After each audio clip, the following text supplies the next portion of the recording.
Tomorrow are out tonight in Orlando. The Gators hope to have their quarterback of the future. Defensive line standouts headed to Alabama and Clemson look to make their mark against some of the top playmakers in the country.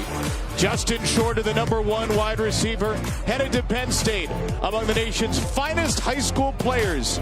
Off to Saturdays and perhaps Sundays in the future for Deion Sanders and Steve Mariucci. It is the 11th annual Under Armour All-America game from Orlando.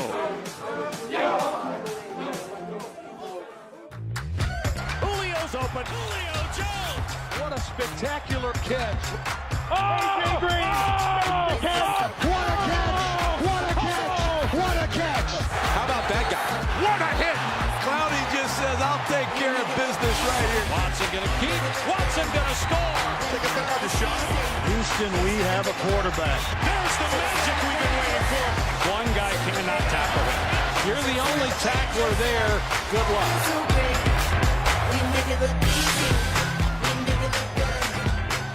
We welcome you to the Under Armour All-America football game, presented by American Family Insurance.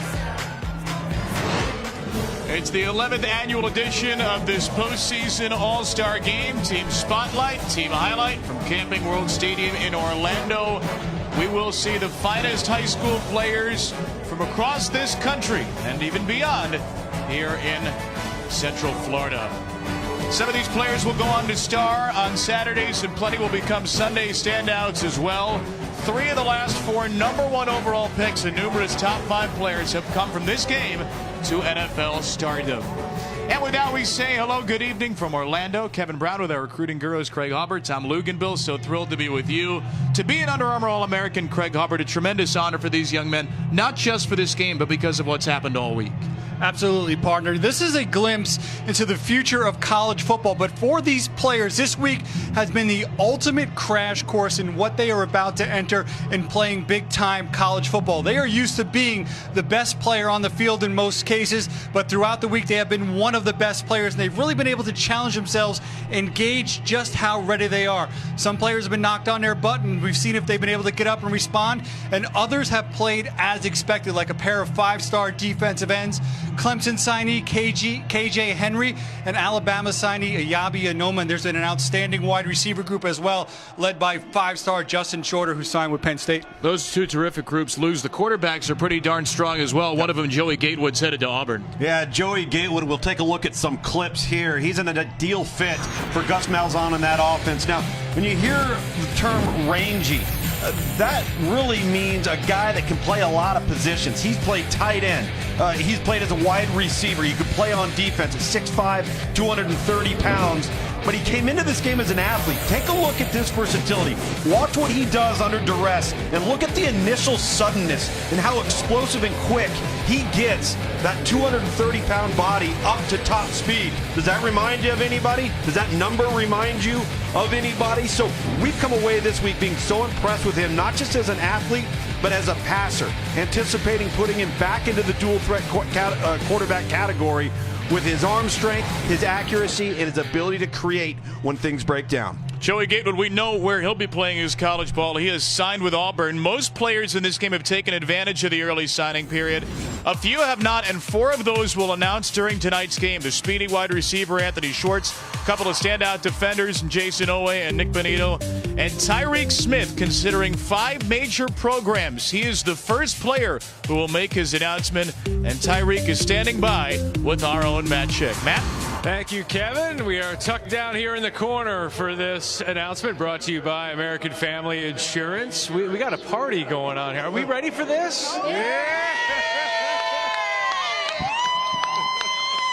Oh, if only there were just a tad amount of enthusiasm being shown here by the family. Tyreek Smith, number 15 defensive end, Cleveland Heights, Ohio, set to make his announcement. Where are you headed to school? Ohio State.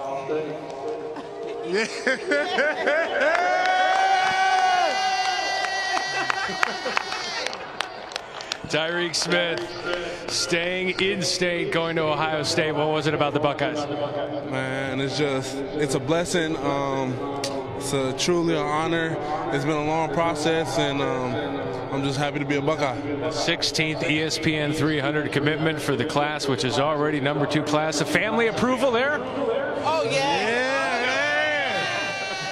Very good. He could have enrolled early and would have, but he wanted to play another season of high school basketball. You got a game coming up, don't you? Yep, I got one Friday. All right. Good luck on the hardwood. We'll see you on the gridiron. Congratulations, guys. We're up to a roaring start, guys. Tyreek dispensed with the pleasantries, got right to it. I love that. Ohio State. Love it. That is awesome. And as Matt said, 16th ESPN 300 commit, second straight year for the Buckeyes. So by the numbers, 88 players in this game among the ESPN 300 here in the Under Armour All-America game. The head coaches have terrific pedigree. You see Steve Mariucci, just saw Deion Sanders right there. Steve Mariucci, the coach for Team Spotlight, which wears the white jerseys, and Deion Sanders for Team Highlight in the black and red. Everybody on this field is an All-American to stand out at their respective positions. Even the kickers. Seth Small, who is a Texas A&M signee, will kick it away for Team Highlight after Spotlight won the toss and will receive. No, one thing I love about that Tyreek Smith announcement, two things. If you're an Ohio State fan, you got to put a fence around Ohio, keep the best at home. And secondly, Craig, he's a basketball player, a two-sport athlete. That means the world, in my opinion. If you're not playing more than one sport, Urban Meyer's probably not recruiting you. And if there was one thing missing in that class, it was the defensive end position. They addressed it there with Tyreek Smith. We are underway for the 11th time of the Under Armour All-America game on a bounce. It is Elijah Moore, the Ole Miss signee, who is blasted near the 30-yard line. Moore, a wide receiver with a return of 17. And Joey Gatewood and Team Spotlight will take the field for the first time. Yeah, the Auburn commit gets the start over Nebraska signee, quarterback Adrian Martinez, and Jack West, who is signed with Stanford. We just talked a little bit about Joey Gatewood, what he brings to the equation. So big and physically imposing. Really threw it well this week. But in an all-star game setting like this, Craig, it's going to be about his athleticism because there are advantages for the defensive front versus the offensive front that's only been together for 3 or 4 days. Tom, in the open, too, you mentioned he can do everything. He literally can. For his high school, he's been used as a wide receiver in the backfield. He's a tremendous athlete. Gatewood will swing it here to the Penn State signee, Ricky Slade, the #2 running back of the country, is tracked down for a loss on the play. Team Highlight outside linebacker Adrian Jackson as we take a look at the starting lineup for Team Spotlight, brought to you by Under Armour. And Penn State has a couple of good ones. Justin Shorter, #1 wide receiver, and Slade, the #2 running back, part of the 4th overall class of the country. Yeah, and Ricky Slade is used, especially with the news of Saquon Barkley announcing he will head to the NFL. They've got Miles Sanders, but to add Slade to the mix, that's big. Slade is popped here, lost the football after a strong run. It's a turnover on the second play. Team Highlight with the takeaway. 7 Banks, the Ohio State signee, picked up the loose ball. When you talk about putting a hat on the ball, B.J. Foster, 25, comes in, and that is a clinic tackle, folks. That's a safe tackle, leads with the shoulder, hat goes to the ball, and a big play defensively to start this game off. Craig, off of what looked like a great initial play on the ground. Absolutely. You talked about it, Tom. He put the helmet right where it needed to be, right on the ball. Texas has the top 2 safeties in this class signed, and that was the #1 ranked safety, B.J. Foster, with the big turnover. Top 2 and 3 of the top 4 for the Longhorns. Dorian Thompson-Robinson, the UCLA signee, the quarterback for Team Highlight, and he completes his first pass to Jalen Preston. Yeah, just verbally committed, Kevin, for UCLA. Has yet to sign. He's going to be seeing Chip Kelly here once we come off the dead period. Very gifted player. Backed up Ohio State quarterback Tate Martell for a couple of years at Bishop Gorman. Got his chance as a full-time quarterback this senior year, and really, really talented with a high upside. Here is Maurice Washington breaking free, and Washington bowls his way into the end zone. 20-yard run for this young man, an uncommitted running back from Cedar Hill, Texas, and Dion loves it. Look at primetime celebrating. All-star game rules might just be slightly different. It might be outstanding run. You see Washington get downhill. Great job sealing off there. He breaks 2 tackles, and this is a young man with tremendous speed. Once he gets a lane, he can turn on the jets and take it across. Might have caught right before that replay Maurice Washington doing a handstand and a flip. He was about as active as anybody in practice this week. As Small hooks the extra point on and off the field. Dion gave him a pair of his primetime socks. And Dion and Maurice are dancing here after the big hit by B.J. Foster. And the takeaway for Team Highlight, which strikes first.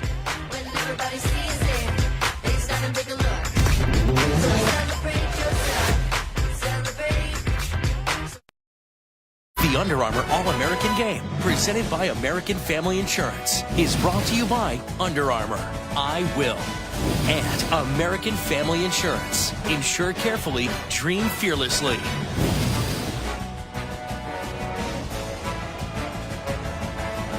Clowney, Landry, Collins, Cooper. All across the NFL, Under Armour All-American alumni are making their mark this season and in the years to come. Team Highlight has the lead right away. B.J. Foster forced a fumble. Maurice Washington ran it in.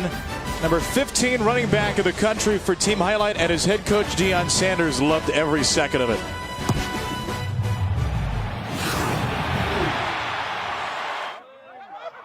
What I told you? What I told you? What I told you? What I told you? What I told you? What I told you? What I told you?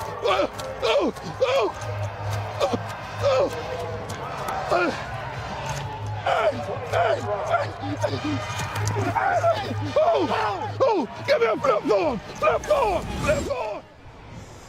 Whoever the get-back coach was for Team Highlight, he failed miserably. He is fired. Here's Elijah Moore.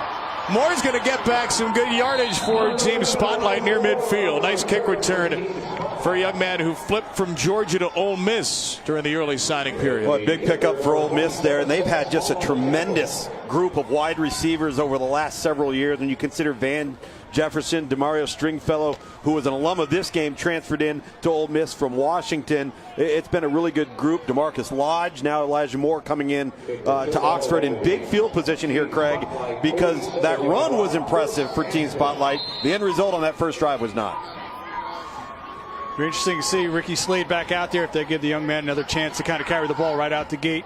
And a new quarterback, Jack West, out of Saraland, Alabama, is signed with Stanford. West was looking deep on the first play. He'll try to maneuver around here. And West driven down as he throws it away. There's some awesome defensive linemen in this game, and that was Iyabi Anoma who got the pressure on West. It will not be the last time we call his name. Take a look at Jack West, guys, number 5 pocket passer in the country. Yeah, your classic drop back guy that understands rhythm and timing. He's a really bright kid, a cerebral player. He's going to win with his arm and with his mind. And that time, that wasn't a pass protection issue. That was a coverage situation. Credit Team Highlight, Craig, on the defensive back end. There was nowhere to go with the ball. And Steve Mariucci, the head coach for Spotlight, hoping for something a little more productive on this second down play. West will look to throw once more. Again, here comes the rush. Throws on the run at the back of the defender. Xavier Williams, the intended target, hit Elijah Griffin in the back. Pressure there from Tyreek Smith, who we just heard from at the top of the show, commit to Ohio State. This has been an outstanding group of defensive backs, and we've seen it here really early on with some of the coverage, not allowing Jack West any immediate options, forcing him on the move. As you mentioned, Tommy, it's not so much initial pressure where there's a jailbreak. It's nowhere for him to go with the football, and now he's got to kind of get out and create some more time. I didn't have an issue with that ball placement there, though. I just don't know if the receiver was ready for the attempt at the back shoulder. Might be tougher to get your timing down with a short week of practice in this all-star game, but West converts here for a 3rd and 10 completion. There is Xavier Williams, the Alabama signee. 16 yards for the number 3 athlete in the country. This is an electric athlete. You're going to see him right here in the slot, working upfield, little outside jab, nice route. Good throw by West, and he's able to turn up. This is a player. You think about the pipeline Alabama has been putting together out of the state of Florida at the wide receiver position. Amari Cooper, Calvin Ridley, Jerry Jeudy, all Under Armour All-America alum. Xavier Williams, the next one. Williams in the slot right on this play. West flushed again on the run and fires it away. I'll tell you what, if I'm Team Spotlight right now, I'm at least going to attempt to run the football again. As He got off to a big start there with that big run prior to the turnover on the pop there, which led to 6 points for Team Highlight. 2nd and 10 here. Let's see if they opt to go on the ground. You always preach the hold on to the football, but that was just really more of a tackle than anything done wrong by Ricky Slade on that first carry. And sure like to see, as you mentioned, Tom, maybe give him another opportunity because they did get a big gain right before that turnover. I think a whole lot of folks would have coughed it up there with a B.J. Foster hit. And this is Slade through the middle for a pickup of 3. Tyreek Smith on the tackle. And a little scuffle here after the play. Nick Petit-Frere, big 78 for Team Spotlight. Got tangled up as we look at the Highlight defense. Mentioned Anoma, number 2 defensive end in the country. And a young man, Cameron Good, in the middle.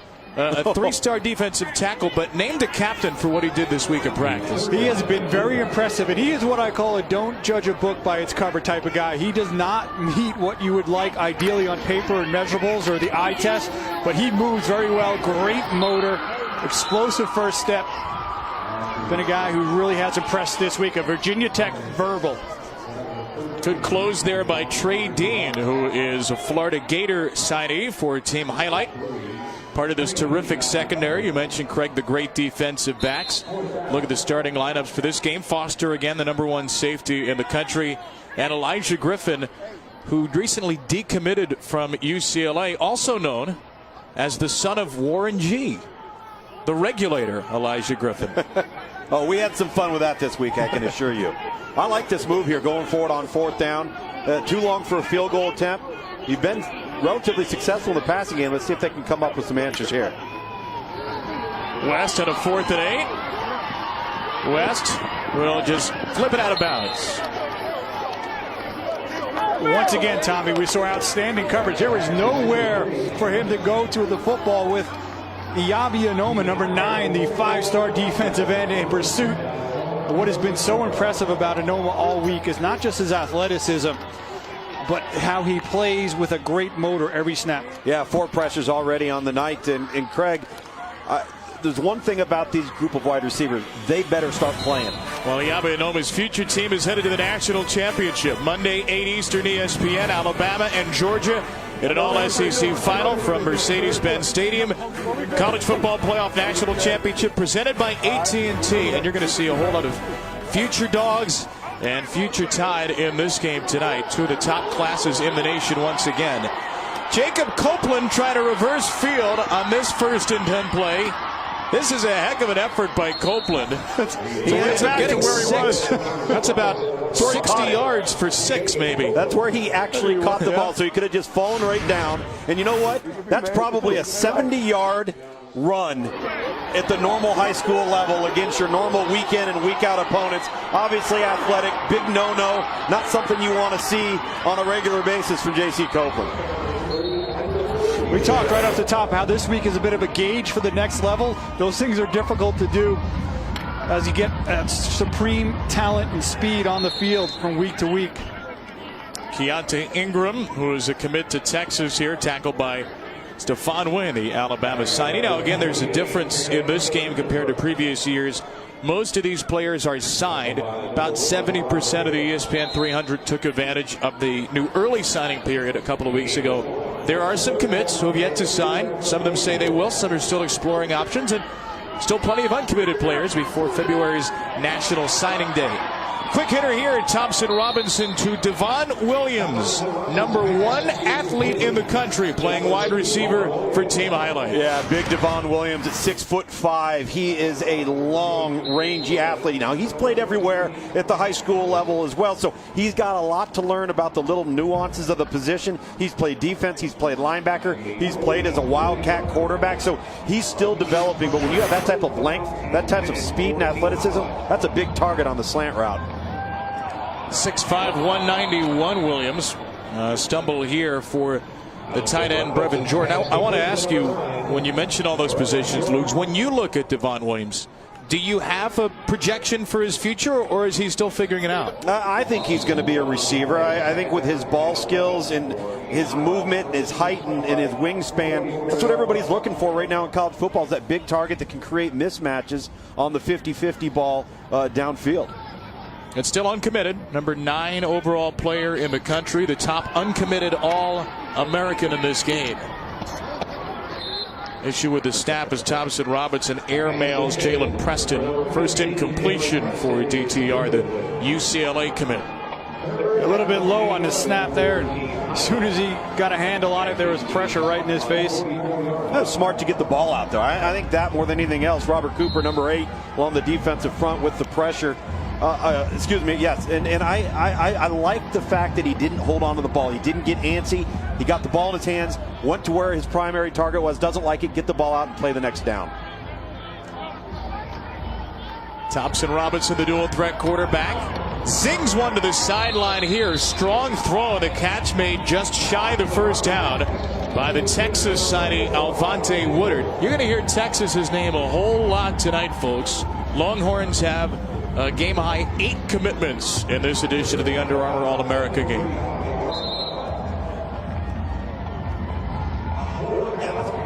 Fourth and officially 2, and Team Highlight will keep the offense out. Absolutely. Same type of scenario that Team Spotlight had a few moments ago. Too far for a field goal. Nice spot to have a mobile quarterback. Thompson Robinson first down, a run of 3. Now I want to take us back to the play that got into that 4th and 2 situation. And take a look at Dorian Thompson Robinson. You're going to see him from a high end zone look here. Watch as he rolls to his left. And pay attention as he, and this is the run, really wanted to see that play prior to that. Maybe we'll get back to it here in a couple of plays. Thompson Robinson listed as a dual threat quarterback. He tells us he could be a pocket passer. Absolutely, he is a pocket passer. He just happens to be a great athlete as well. Certainly has the arm. Excited for the Chip Kelly era at UCLA. He'll roll out here, look to go deep, escape a couple of white shirts. Thompson Robinson making something out of nothing quite nicely. Ended up getting 3. And going back to what Dorian Thompson Robinson, he is a passer first. The dual threat moniker does not mean you are incapable of being a good passer. Yeah. It just means you're also a tremendous athlete and can be a designated runner from the quarterback position. And being labeled as a pocket passer does not mean you are a statue back there. Right. You can move within the pocket. You can create second chances. It's really just a little bit, you're a bit stronger as a passer, so you're going to be a pocket passer. If you're also a great athlete, then you'll be listed as a dual threat. One does not mean necessarily you're not efficient in the other area. There's Robert Hicks III, the Louisville Cardinals signing at a Central High School in Miami, one of the top inside linebackers in the country, and on that stop. He's been outstanding throughout this week. The coaches on Team Spotlight have raved about him. Very instinctive player. As a junior, was really playing defensive end, moved to the linebacker position. Tremendous range, a downhill guy who can really be a thumper as well. 10th play of this drive for Team Highlight. Thompson Robinson taking an end zone shot. He's got it. It's Washington again. Wow. In the 2014 class, as we see Deion Sanders once again very excited for his offensive performance thus far. The 2014 game, Craig, if you remember, this was the exact same play that Leonard Fournette leaked out of the backfield, ran the wheel route up the sideline, as you see from Washington, and what a tremendous throw between defenders, beating the safety off the hash, Craig. And Washington showing the ball skills as well. Nebraska, Washington State, Washington, USC, Utah. Program still in the mix for that young man. Maurice Washington won the ill speed competition in the skills challenge. He beat this young man in a tiebreaker, Anthony Schwartz. Anthony has the spotlight to himself. Auburn, Florida, we'll see for Schwartz when we come back. But a heck of a start for Maurice at Team Highlight.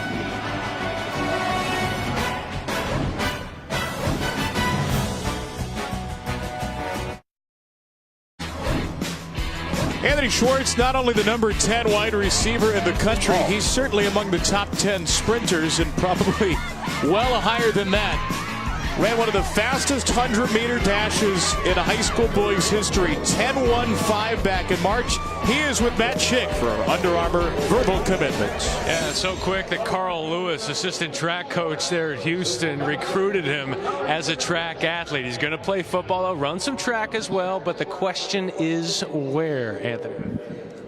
I'd like to thank my family, friends, all my coaches for supporting me. But at this time, I'll be committing to Auburn University. That announcement brought to you by Under Armour. What was it about Auburn, Anthony? It's just, I feel like that's the best school for me to succeed in both football and track. And I feel like they're doing good things out there. 10th ESPN 300 prospect in the class. They had 9 last year. There's may the Schwartz be with AU joke in there, but I would never say that. Are we excited, Mom? Yes, I'm very proud of him. All right, very good. Congratulations. Thanks for sharing with us. Thank you.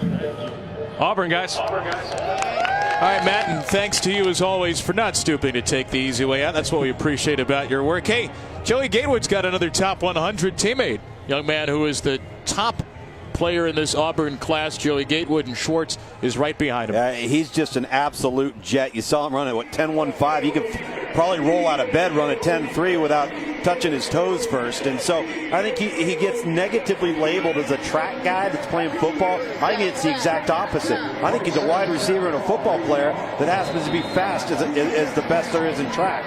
He's a quarterback's best friend because you can't overthrow him, Tom. Yeah, that's right. Saw some dynamic plays from Schwartz earlier this year as Elijah Moore is hit on the return. Auburn Tigers building a strong class. They have now 10 in the ESPN 300. Joey Gatewood, Anthony Schwartz among them. Could be a 5th straight top 10 class, guys, for War Eagle. Yeah, they're doing a really nice job, as you mentioned. Currently in the top 10, now adding Schwartz to the mix, and a lot of offense there for them to continue to develop and build upon.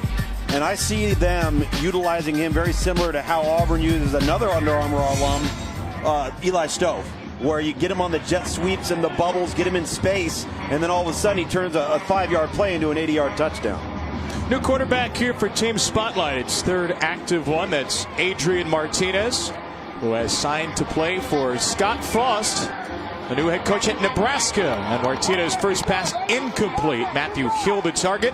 And the coverage by Kalen Gervin, Michigan State signee. Adrian Martinez for a long time was a Tennessee committee. He'd been previously committed to Cal. But when Scott Frost got the job at Nebraska, he wanted a quarterback. He got his man. And a deceptively good athlete. One that can do all the things that Scott Frost is going to want in the offense when he's going to call upon the quarterback to use his feet, be a part of the designated run game, be involved in the RPO game. I really like the choice he made on that last throw, Craig. He just should have made it earlier. He just waited a tad bit too long, and that gap closed pretty quickly. Martinez will flip it here and just roll out of bounds. This is a young man who is recovering from shoulder surgery, so he's hardly been on a football field this past year. It's great to see him out here competing. Yeah, this week was really an opportunity for him to kind of get his first game action of the year. Wanted to kind of shake off that rust as he gets ready to head to Lincoln, and really has looked very good. Tom, I don't know about you, but he didn't look like a guy who didn't play his senior year. He's been pretty smooth and on point all week long. He has. The one thing I would say, though, is you can tell that he hasn't been as in shape in terms of physical stature because he's had to rehab, hasn't been able to hit the weight room, and I think that's going to come here over the spring and summer. Martinez takes his shot on third down, incomplete. It was Ricky Slade out wide, the running back, on a back shoulder throw with the linebacker Xavier Peters in coverage. You get the matchup that you want here, and maybe you start to see a little bit of that time missed, just a little bit inside and underneath, had to lead him a little bit more down the sideline. Yeah, I think Ricky Slade gave him plenty of room between the defender and the sideline. He just threw it to the wrong shoulder. And if he throws that to the back shoulder, Ricky Slade's got a catch in a mismatch versus Xavier Peters, the linebacker. Not a completion, though, but a hat tip to the offensive line. Tremendous protection on that play as well. Kick is away from Georgia-bound Jake Camarda, #1 kicker in the country. And our first punt of the game. There's a strong effort. Punt to 56. Even the punters are all-stars here in Orlando. Crush. Celebrity Crush. The Gonzalez twins, the basketball twins. It's Lauren London, Lord have mercy. Oh, God. My girl might get mad at me. It'd have to be Beyonce. I would like to say Demi Lovato. Good choice, ain't it? Who's fine? Megan Good, you so fine. It's a lot of fine girls. Beyonce. I'll probably say Rihanna. Rihanna fine. Demi Lovato, if you see this, I want to take you to prom with me. I might have to post this on Twitter. This got to go on Twitter. I'm going to make sure everybody at Demi. Well, it's at DD Lovato. That's Lovato if you want to make Xavier Williams' dream come true. Nice to get to know some of these young men all week. The practices, the skills competition, and now the game. It's a great showcase for these young men, guys. Nice reward for a hard-earned season, but it's really a fun chance for us to get to know them as well. Here is Brian Sneed, the new running back. Ohio State signing on the first play for team highlights. That's like when players who are the best players on their respective teams get together to see whose personalities will come out. Who are some of the guys that have stood out to you, Craig Aubert, as we look at this new quarterback, Emory Jones? Emory Jones, a Florida signee, and Xavier Williams, Trey Dean, the Florida signee. He has not been a man short of something to say. Al Blade Jr. Exactly, him too. Yeah. A whole lot of juniors in this game. Lots of sons of terrific football players. Jones once again into the chest of Sneed, and that is Emory Jones, who was an Ohio State commit, to Sneed, the Ohio State signee, for 10 yards. Jones a flip to Florida. Right. And the new head coach, Dan Mullen. What a good pickup for him. Yeah, a lot of excitement in Gainesville right now with Dan Mullen and the job they did prior to the early signing period. And I think so much of the excitement surrounds Dan Mullen identifying the quarterback that fits what they're going to be on offense. And you could make an argument as he hands the ball off here once again that of all the coaches in college football that have identified, evaluated, and coached quarterbacks in the last 5 to 7 years, you can make an argument Dan Mullen's been as good as any of them. When you look at Dak Prescott, where he came from, Nick Fitzgerald, where he came from. So if he's identifying Emory Jones, you must think he's got something. And of all the coaches that took over programs leading into the early signing period, you could say Dan Mullen had the most success, and that is the reason why Emory Jones, being able to get a quarterback into that class, it was a huge need for the Gators to at least give them some more options to develop at that position. Number 2 dual threat quarterback in the country, coming out of Heard County High School, small school in Georgia. Just keeping it on the ground here, and that's been successful. Another first down run for Brian Sneed, the number 10 running back of the country. Oh, and keep in mind too, fellas, with the early signing period and the hay being in the barn with a lot of these kids, a guy like Emory Jones, if you're Dan Mullen in Florida, he's an early enrollee. He's on campus in January. So that select group that you're focusing on to round out the class, he's on campus all the time when those kids, his peers, start coming on unofficial, official visits. That pays dividends not only for Florida, but I think one of the byproducts of the early signing period for everybody. See if Jones gets a chance to throw it on this drive. He will on this first down play. And overshoot Justin Watkins. What did Dan Mullen identify in Emory Jones? What do you see in Emory Jones that could make him Florida's quarterback of the future? A position that, frankly, the Gators have desperately needed to fill. Well, they want the quarterback to be a part of the run game, but they're also going to ask him to do a lot in the passing game. And I think he sees a natural feel for the position. He's got good awareness, good presence within the pocket. He's a tremendous athlete, good enough to play on defense as a safety. And he's got God-given natural arm talent. So hone all the little technical things, teach him the game, and now all of a sudden you'll have a productive player under center. Sticks it to the chest of Sneed once again, chased down by Merlin Robertson, number 8 inside linebacker, still uncommitted, out of Carson, California, and a third down coming up. And back to Jones, that was also a relationship that went all the way back to 9th grade for Emory Jones and Dan Mullen. When he was at Mississippi State, he had identified him early, tried to recruit him, obviously didn't work out with him, verbally committing to Ohio State and a part of that class for a long time. But you see those recruiting relationships maybe initially not work out, but come full circle for Dan Mullen in this instance, being able to bring him to Gainesville. Heard that with a few of these new Florida signees and commits under Dan Mullen, the relationships that they had with him. Jones taken down on this third down play. Kenneth Miller, the junior, Kenneth Miller Jr., beg your pardon, headed to Auburn. Yeah, the big active defensive lineman applying some pressure, and that was really needed for Team Spotlight. As we take a look at Emory Jones here, stepping up. You got to protect that ball, young man. He's going to learn to keep both hands on the ball, keep it tight to his chest so that he doesn't get that swiped away. But a much-needed stop here, Craig, as this Team Spotlight offense needs to get rolling. Coach Mooch counting the defenders on his punt return. Well, he'll have a little bit more time to count them now. That is the end of the first quarter. Team Highlight dominant in the opening frame. Big hits, big plays. 13-0 for Deion Sanders' group over Steve Mariucci's Team Spotlight in the 11th annual Under Armour All-America game.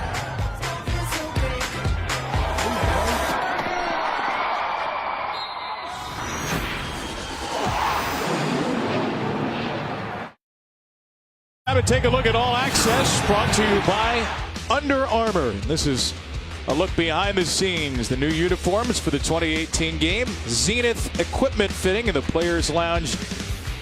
These young men got some terrific experiences. Play a little pool, shoot some hoops. They even had a trip to go see the Blue Man Group.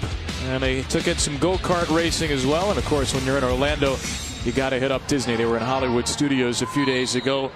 Perks of these fantastic senior seasons, fantastic high school careers. For Team Spotlight and Team Highlight. Begin the second quarter with a punt.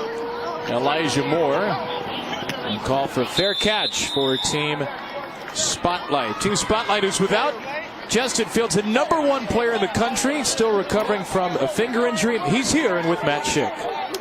Thank you, Kevin. How is the finger here? It's doing pretty good. I would say it's about 80%, and I'm just continuing to rehab it and get it back to where it was. How much is this killing you, not being out here on the field? Yeah, I mean, me being a competitor is definitely killing me a lot, but I mean, it's just great seeing the guys I've built relationships with over the years playing the game and compete. You mentioned being a competitor, and you got Georgia where you're headed. Got a pretty good freshman quarterback. Pretty decent depth chart there. Jake Fromm leading the way. Why would the depth chart not scare you from going to Georgia? I mean, again, I love to compete, and I'm not scared of competition at all. So, I mean, competition makes you better. So that's why I chose Georgia. I love the school. I love the coaches, and I love everything about it. So that's why I chose Georgia. Are you going to enroll early there in Athens? I'm not sure yet. I'm probably going to decide either Friday or Saturday, so we'll see.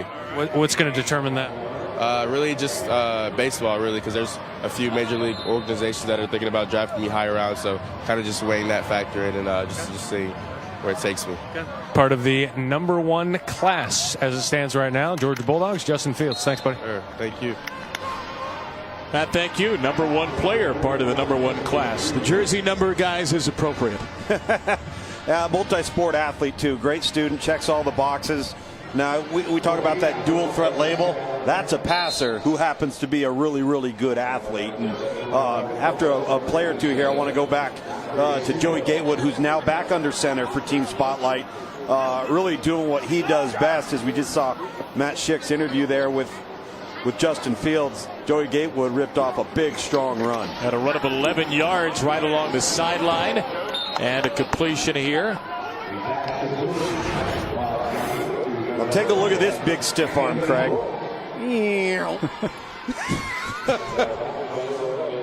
He is a load. That was Devin O'Rourke, Luke's bearing the brunt of that. You see him turn upfield, too, keep his foot in bounds. Almost took out his entire sideline. They're off to a good start on this drive. A good throw there to make this a third and manageable situation. Snap the ball. Don't snap it now, though. A little bit of miscommunication here. It's to be a first down for Team Spotlight. The last completion, by the way, was to his now future teammate, Anthony Schwartz, who just committed to Auburn. Wasting a little time putting that connection together. Well, let's talk this Georgia depth chart. I mean, Justin Fields is going to a school that's playing for the national championship that doesn't have a departing senior quarterback. It's got a true freshman in Jake Fromm, who took the job from an excellent quarterback in Jacob Eason when he got hurt. A few things with that. First of all, and I know you would agree with this, Tom, you want a player who's not worried about the depth chart. Yeah. If you've got a prospect talking about the depth chart and he decides not to go to your school, that's probably better off for your program. Second of all, Jake Fromm and Justin Fields are two very different players in what they bring the skill set of the quarterback position. And I'm sure Jake Fromm, a lot of people that ask Justin Fields about the competition, I'm sure Jake Fromm on the other side of that is saying, bring it. This is exactly what you want from Georgia. And lastly, you never know what's going to happen. Who would have thought 2 years ago we may be talking about Jacob Eason being on his way out and not even a factor in the quarterback battle there. So you never know what the future may hold. You always want as many good players on your roster as you can. Gatewood taken down. Pressure came off the edge. An excellent defensive line in this game, and Brenton Cox got him. He is headed to Georgia. Number 5 defensive end in the class with a sack. Yeah, he is a really, really big, good-looking kid. Reminds me a little bit of Davin Bellamy, who's also a Georgia Bulldog, although Brent Cox is a little bit taller. And on that play, he just comes around the edge and shaves it. And Joey Gatewood's got to get rid of the football. Now you find yourself in a 3rd and 15 situation. SEC on SEC crime right there. Georgia taking down Auburn. Gatewood again in trouble, and again down he goes. Brenton Cox in on the play again. Back-to-back sacks for the young man who flipped from Ohio State to Georgia as part of the early signing period. Again, Craig, I think that's on the quarterback. You got to get rid of the football. Absolutely. That was a coverage sack because, Brenton Cox did a nice job of staying after the play. Initially, the pocket was there. Good protection. There was nobody down there. And you're right. It's about the feeling and the time. You know when you got to get out and throw it away. There's another Georgia Bulldog. Dogs have the #1 class. They even have the #1 kicker in Jake Camarda, who had a 56-yard punt on his first one and adds another one here of 47. Well, speaking of those Bulldogs, they took out Oklahoma in a Rose Bowl Classic. They'll face Alabama in an All-SEC final Monday, 8 Eastern, for the national championship from Mercedes-Benz Stadium. The game streaming live as well on the ESPN app. Those two teams, 38 Under Armour All-Americans for Alabama, 14 for Georgia. Jake Fromm, just what he's done, the aptitude that he has displayed, the poise from the neck up, I think it just goes to show that it's not always about physical tools. It's about some of that stuff you can't coach. And a year ago, we saw that from Jalen Hurts as well at Alabama. Now, you mentioned that you never know what can happen. You just want to load up on as many good players as you want. Think about the first year of the college football playoffs. We didn't think Cardale Jones would be the one to take Ohio State to the title. So Fields joining Fromm, perhaps Eason next year. 3 loaded quarterbacks there for a Georgia team that is built to last. Maurice Washington was the first couple of touchdowns in the game with a run of 4 on first down. Kirby Smart and that staff's job is to go out and get the best players that they can. And usually those things, Tom, wind up working themselves out. What you want is options there. And we don't know what's going to happen with Jacob Eason, but let's suppose that maybe he does decide to go try opportunity someplace else. They need bodies there at the quarterback position. Yeah, because they're going to lose Bryce Ramsey as well. Low snap, Emory Jones will lurch forward for a gain of 3 yards. And this Georgia class, what Kirby Smart's done, guys, in a couple of years is just staggering. 15 ESPN 300 players for the Dogs, a record 7 players in the top 30 of our rankings. Yeah, he shifted the perception of the program, and now, everybody talks about putting a fence around the state. Quite frankly, in terms of the sheer numbers of the state of Georgia, that's impossible. You can't keep everybody at home, but you've got to keep the kids that make an impact on college football and prevent a Deshaun Watson from going to Clemson, or a Raekwon McMillan, or a Carl Lawson from leaving the state. That's Kirby Smart's job. That is difficult to do, but he's done as good of a job so far that you can. Of the top 10 players in the state of Georgia, they have 6 of them on board. Yeah. And that number is a little bit deceiving because of those top 10 players in Georgia, 3 of them are quarterbacks. Yeah. And you can only take 1. So he's really done a nice job of locking down the top talent within the state. and you're having to fend off so many suitors. Keep in mind, you know, Clemson's had tremendous success. Tennessee, Auburn, Alabama, they all spend a lot of time. South Carolina spends a lot of time in Georgia. So there's a lot of competition in a player pool that is very deep and very talented, and also talent-rich in areas of premium positions, like the corner position, like the offensive line, particularly in the defensive front as well. Paxton Brooks, Tennessee-bound punter with a low kick. Elijah Moore will let it roll. Nice defensive stand for Kynus Miller and Team Spotlight. Looking to get on the board when we return to Orlando. The Under Armour All-American Game, presented by American Family Insurance, is brought to you by Under Armour, I Will, and Samsung.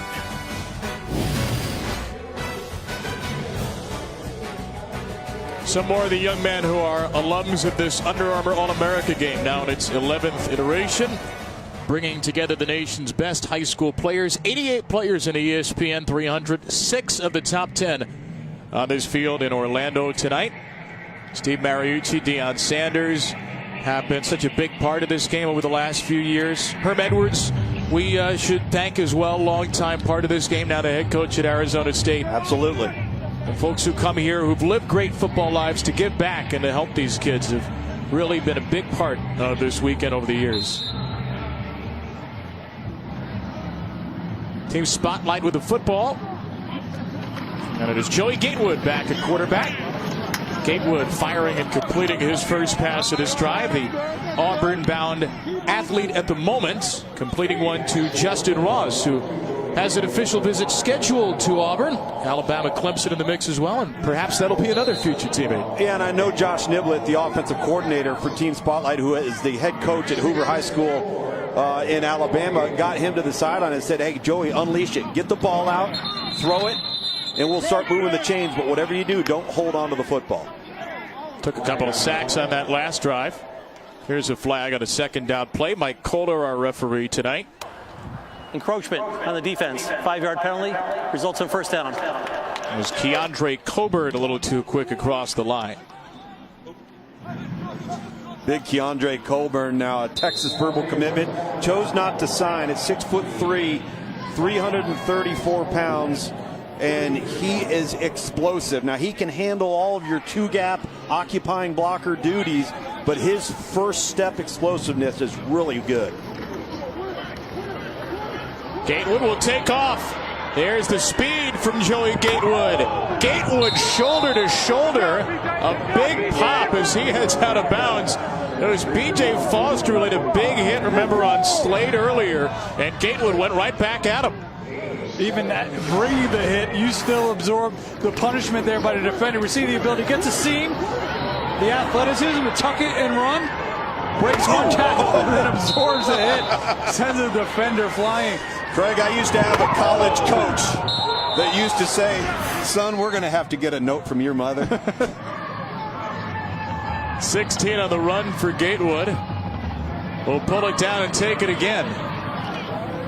And Joey will get out of bounds, hit low this time, and it was Foster in there again.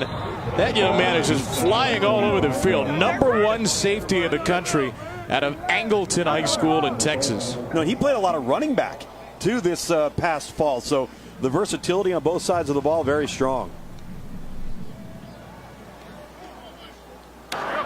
Illegal formation, offense, 5-yard penalty.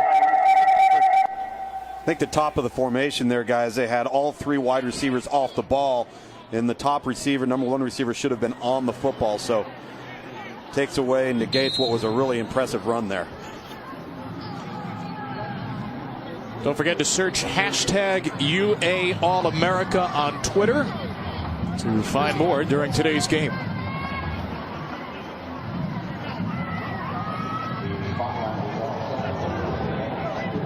First and 15, Ricky Slade still the running back. Justin Hall, who is scheduled to be one of the running backs, hurt and out for the game, so a whole lot of Slade early on for Team Spotlight. We are going to see later in this game one of the great stories. We haven't seen him take the field yet. Tyrese Johnson Fisher. We'll have more on him when he enters, but a young man who is a rugby star coming over from England.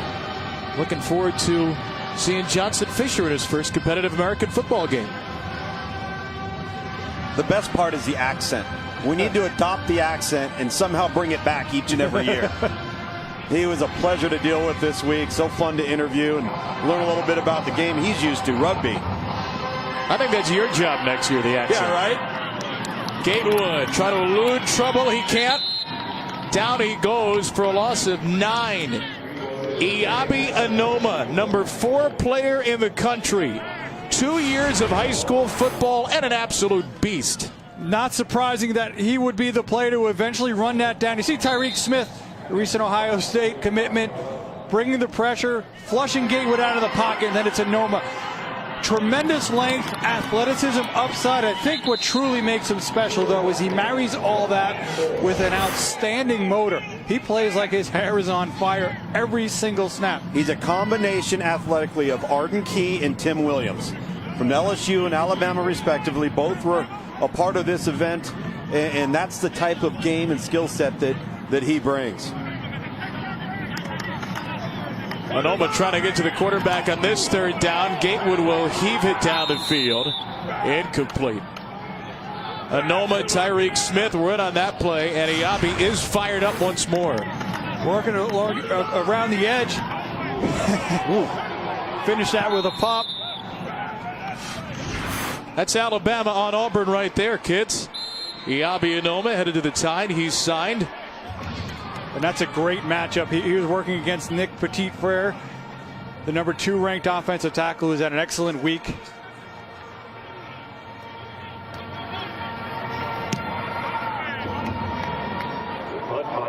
Maurice Washington back to receive this kick. Washington got on it after an initial muff. Iabi Anoma, the 2nd-ranked defensive end in the country, a disruptor.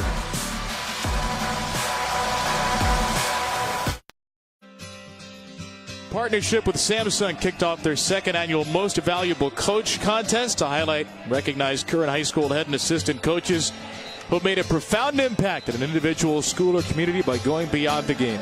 Longtime wrestling and soccer coach Luis Ayala of Foxcroft Academy High School in Dover, Foxcroft, Maine is this year's winner. U.S. Cellular proudly donated $55,000 to Foxcroft Academy in Coach Ayala's name. Camping World Stadium is site. Nice to have Luis in tow. Congratulations to him and the folks up in Maine. Team highlight with the football at a 13-0 lead here in the Under Armour All-America High School game. Iabi Anoma with a sack and a big hit on Joey Gatewood on that last defensive stand. And Dorian Thompson-Robinson, the verbal commit to UCLA, with a good throw that Jalen Preston couldn't reel in. Yeah, you got to make that catch. And the last time this team highlight offense moved the football was when Dorian Thompson-Robinson, the UCLA verbal commitment, was in the game. Defensively, Team Spotlight's played good enough to get their offense in position. The offense just hasn't been able to keep on course and stay on track. 6 of 8 for Thompson-Robinson, 70 yards and a touchdown throw to Maurice Washington, who's caught one run for one. Well, there's another pass that Jalen Preston should have caught. A couple of drops back-to-back for the Texas A&M commit. 2 concentration drops there by Preston. He catches that one, he might be off to the races, Craig. Got to make plays when the ball comes your way. We've only been working on the field for about 4 days with each other, so you got to make the most of every opportunity. Thompson-Robinson had nowhere to throw the football with, all day to throw, and he is hit up high after getting out of bounds. Thompson-Robinson a run of 3 yards or so, and a punt coming up. Quindarius Monday, call him Smoke with that late hit up high. Well, they really like him at Auburn. He is a long kid. Look at how long his arms are. He's got great range. Really good player. Called Smoke because his granddad used to call him that because he used to be running all around the house. Yep, yeah. Talked a whole lot of Auburn Tigers tonight. Monday making plays. Anthony Schwartz committing. Joey Gatewood. Future bright for Gus Malzahn.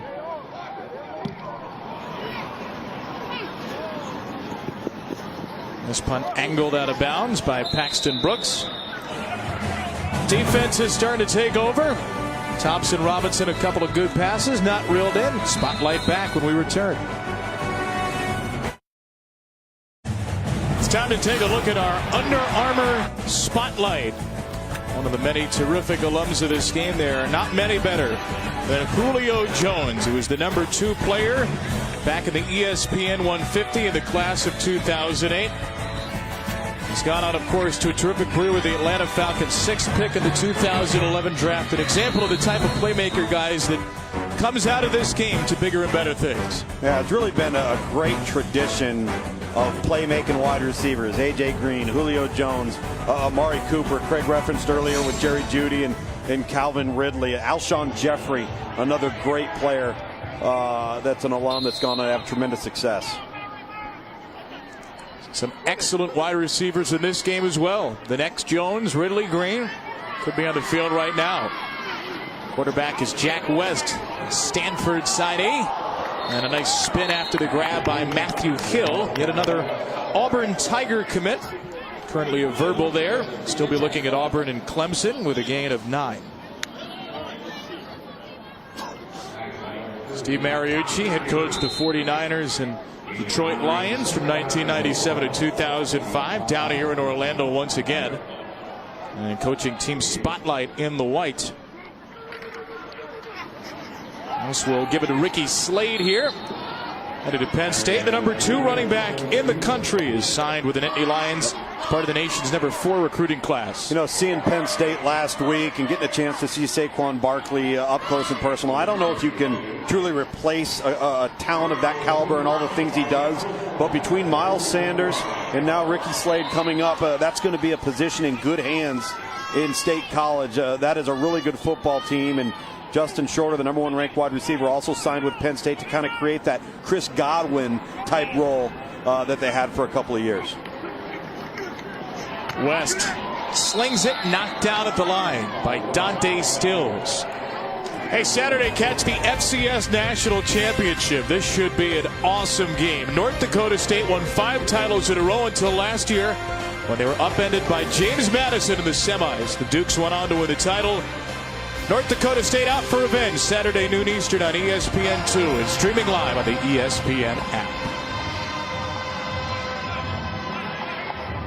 It's championship season here in football. Monday, Alabama, Georgia, but 1 versus 2 of the FCS before that. Jack West looking for the short throw to Slade. And reels it in for a gain of 2, but slips.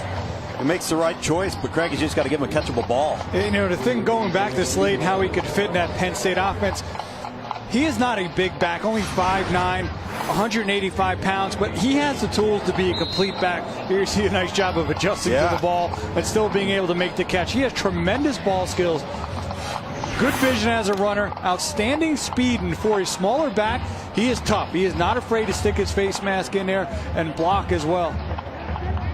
Gatorade Player of the Year in the state of Virginia.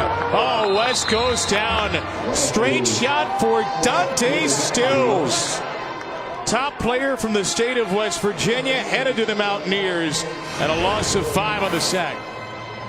See Stills working, doing a nice job. They just miscommunication up front. They turn him loose, and it's an athletic big man. You do not want to do that to. He gave him the rope-a-dope at the line of scrimmage, man. He duped him. That's a big in-state win for the Mountaineers, keeping that young man close to home. Especially with the Big 12, you're Dana Holgorsen, you're at West Virginia. Everybody thinks of the conference as an offensive strength, and it is certainly, but it's these types of players that have got to start, you know, getting sprinkled into the conference that can upgrade the defensive side of the football. He's been mainly a defensive end for his high school. Playing inside this week and talking to the coaches, they said, you know, he's had to get used to it a little bit, but has done it with a smile. Whatever they've asked him to do, he has done, and I think he'll be a nice fit in that kind of 3-man front that the Mountaineers use because he is a bit of a tweener. Yep. I'll tell you one thing. he's going to get used to pressuring the passer. Because Coach Gibson at West Virginia, they are going to come after you on defense. Do they have many run responsibilities in the Big 12? Good point. Gap fits? What?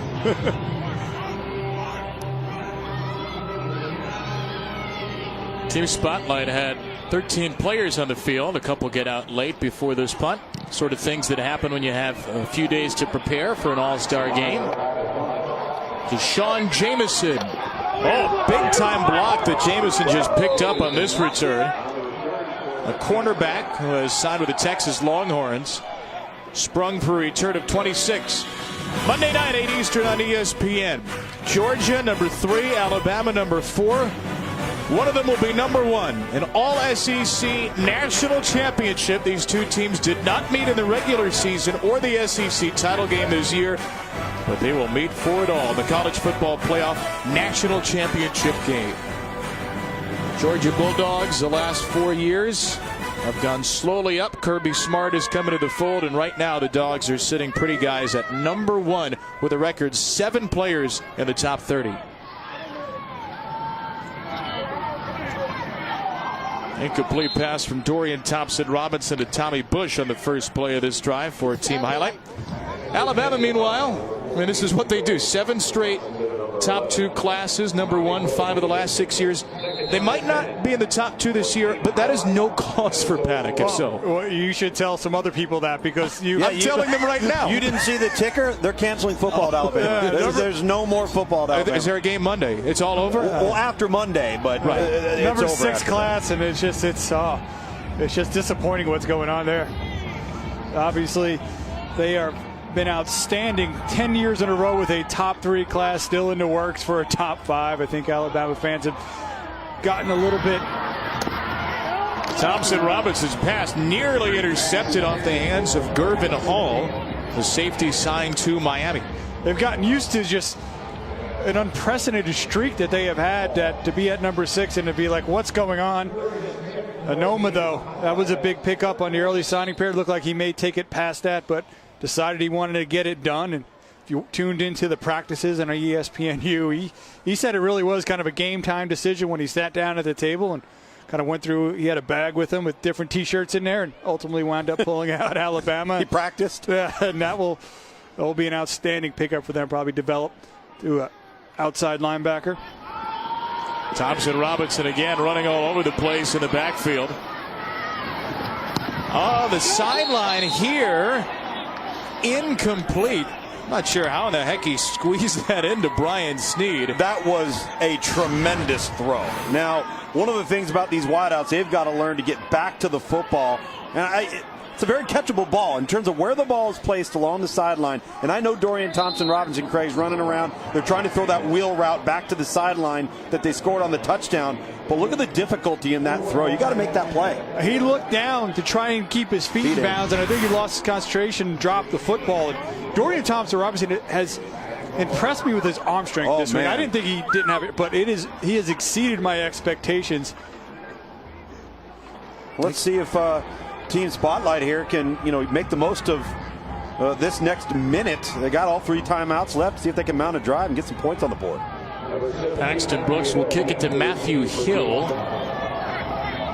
And Hill is going to take this at his own 21, but he waved his arm up. That's going to be a fair catch, whether he intended it to be or not. And Hill with a punt after the punt.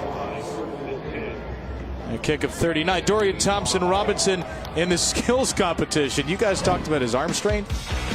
This is a cannon. I mean, look at this thing. 70 yards on the fly. That's right. I knew he had a strong arm, but I saw him sling that thing, and I was like, whoa. He has impressed me this week with his accuracy, his leadership, and like I said, exceeded my expectations with his arm strength. I was chatting right there with Sean Aguano, the terrific offensive mind from Chandler High School, state champ in Arizona. One of many fine head coaches who have come to assist. Deion Sanders, Steve Mariucci here in Orlando. There's another sack, 5th of the game for team highlight. Caleb Okechukwu, 3-star defensive end out of St. John's College in Washington, D.C. As the quarterback tried to work up in the pocket, a nice job by Okochukwu of working off the offensive lineman, coming back and making the play. Don't forget to search hashtag UA All-America during this game on Twitter. Find more from the 11th annual Under Armour game. Okochukwu, one of a few players from St. John's College in D.C. As we take a look at our top 10 recruiting classes right now in the class of 2018. You guys in the truck just had to pour some more salt in the wound of the Alabama fans here. First time outside the top 3 since 07. I think Alabama might get some more players, guys. I don't think it's all over for the Crimson Tide. The early signing period is not the end of the recruiting cycle. Still an entire month to go. We'll see how Alabama can finish up. They may have a little bit of momentum on their side playing in a national championship game. Yeah, look at the column on the right of total commitments and signees. There's not a lot of room left for a lot of these teams in relationship to the amount of players they're going to bring in. So 19 there. See if there's a couple more spots for Alabama. Get their fan base off the ledge. Jack West with a deep one. I tell you, one impressive number there, guys, was Clemson with only 15 total commits, but still the number 5 class. You know, we see Anoma getting upfield, creating pressure, forcing West out of the pocket. But going back to what you were talking about with Clemson, Kevin, it's not a large quantity class, but it is outstanding in quality. Just to kind of give you an example, KJ Henry is the number 5 ranked player in the nation. He is the 3rd ranked player within the Clemson class. You're going to call a roughing the passer call here on Ayabi Anoma and give some extra real estate here to Team Spotlight with just under 30 seconds to go.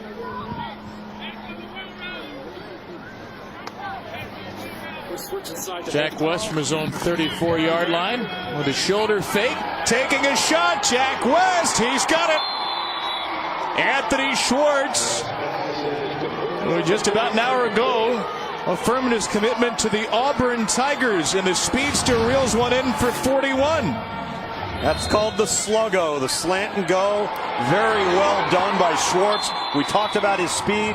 Dylan Gervin, number 11, bites on the slant fake, and now you've got an opportunity to put yourself in position to score some points. And good job by Schwartz securing this football. If that thing's thrown up and out, Craig, that might be a touchdown because it's a foot race to the pylon. And there's an example of a player who is fast, but not just a fast guy in pads. He's a football player. Did a nice job of adjusting to the football, coming back to it.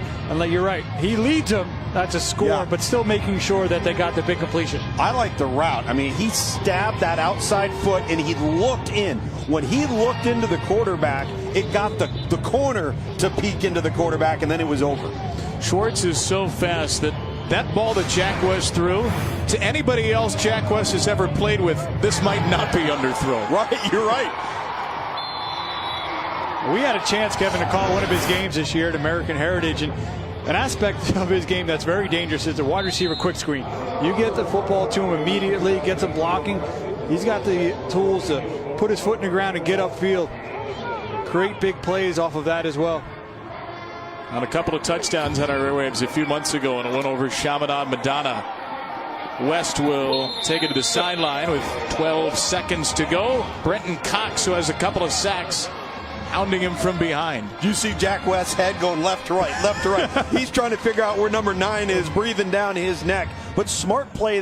We talked about the cerebral game for Jack West. Timing, rhythm. He's going to be a drop back pocket guy. Very, very bright. Understand the moment. You're down under 15 seconds. You've got to take a snap. You don't want to risk a throw in the end zone. Get out of bounds, stop the clock, and now you don't have to burn your final timeout. And he might have just picked up 5 yards.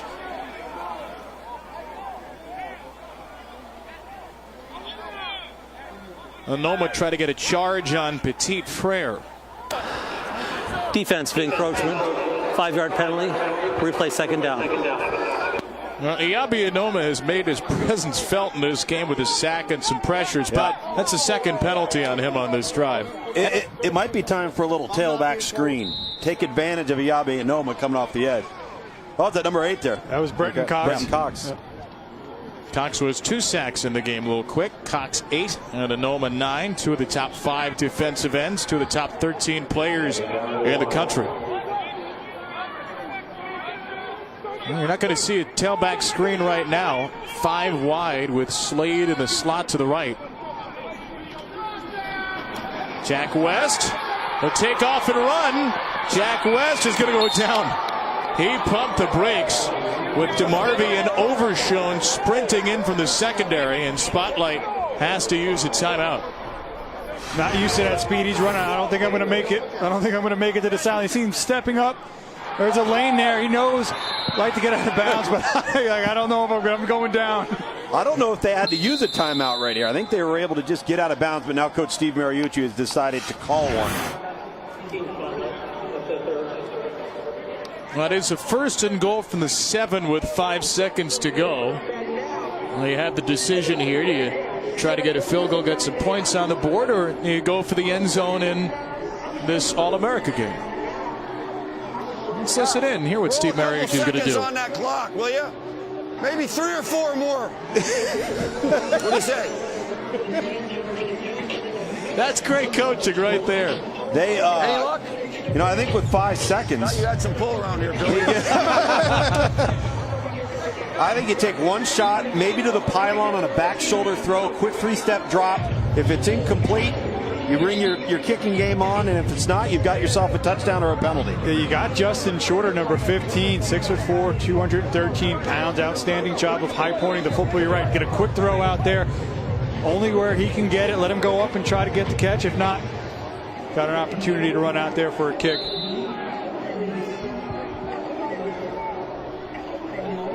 There he is, number 1 ranked wide receiver in the nation, Justin Shorter, Penn State signee.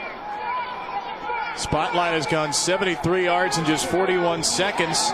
West will go for Shorter. Incomplete with a tick on the clock, and now it runs down to 0. Trey Dean in coverage, the Florida signee. Well, as we thought, Tommy, that is exactly what they did, but it was, again, a little bit too inside. You got to lead him, allow him to go up for it. And that's pass interference. Yeah. To be honest with you, though, I don't think I would have thrown the over-the-top throw. It takes too long. The ball's in the air too long. That's got to be a back shoulder throw. Well, Steve Mariucci wants that second back on the clock now, but he's not going to get it. Well, it's a first-half shutout pitched by Team Highlight, which will get the ball to start the second half with a 13-0 lead. Well, Steve Mariucci is down with our own Matt Chick. Thanks, guys. I saw you lobbying for a few extra seconds. All you needed was one more, but you go with the back shoulder fade. I thought we were going to have another second there.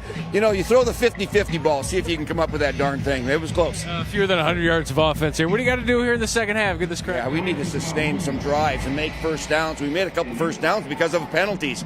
So we got to figure out, you know, our quarterbacks are rotating every series, and we're not getting a rhythm. So we got to figure out how we're going to play these quarterbacks, and we'll get right back in this thing. What goes through your mind as you see your coaching counterpart, Dion, celebrating on the field after touchdowns? Hey, that's what he does. That's what Dion does, all right? Where'd he go? In fact, after that, he didn't even wait to see. He just ran his team in the feet. He didn't want to see if there's no more time. All right. All right, Coach. Go tell Dion that there's another half coming up, though. Fighting words from Steve Mariucci. That is awesome. Coaches and players are having fun here in this first half. Maurice Washington, the only 2 touchdowns, and a 2-score lead for Team Highlights.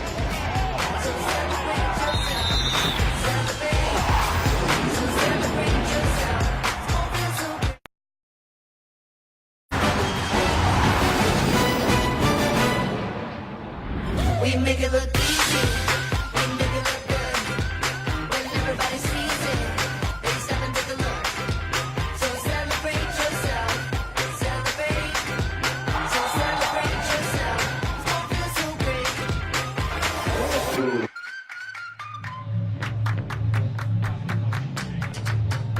great. Welcome back to the Under Armour All-America football game.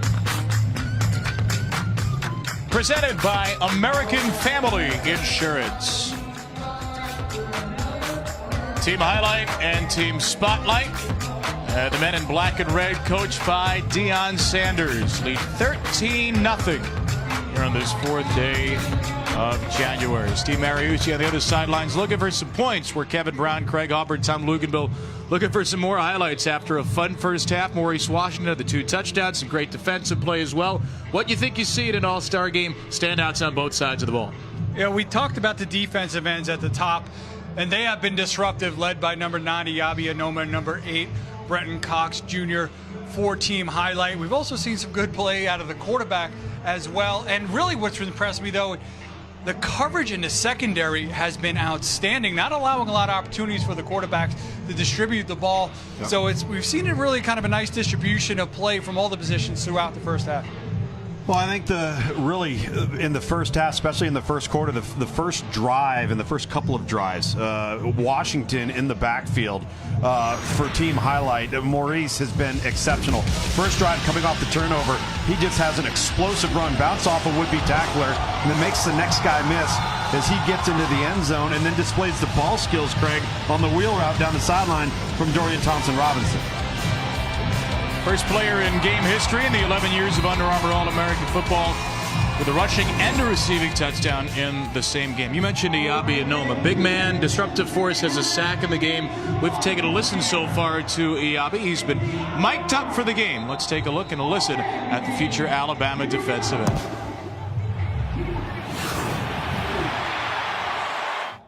Bro, we got to go out there. I'm telling you, we got to score on defense. I'm talking about first drive, we on there, we holding them, we taking that ball out. Period. We taking the ball out. We got to score on defense, bro. Got to score on defense. Must.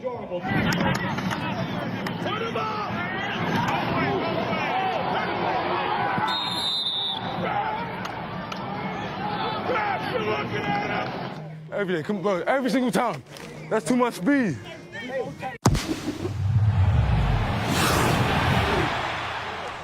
Iyabi Anoma's fun young man to be around. Craig, you and I got to spend a little time with him a couple of weeks ago in the Geico State Champions Bowl Series.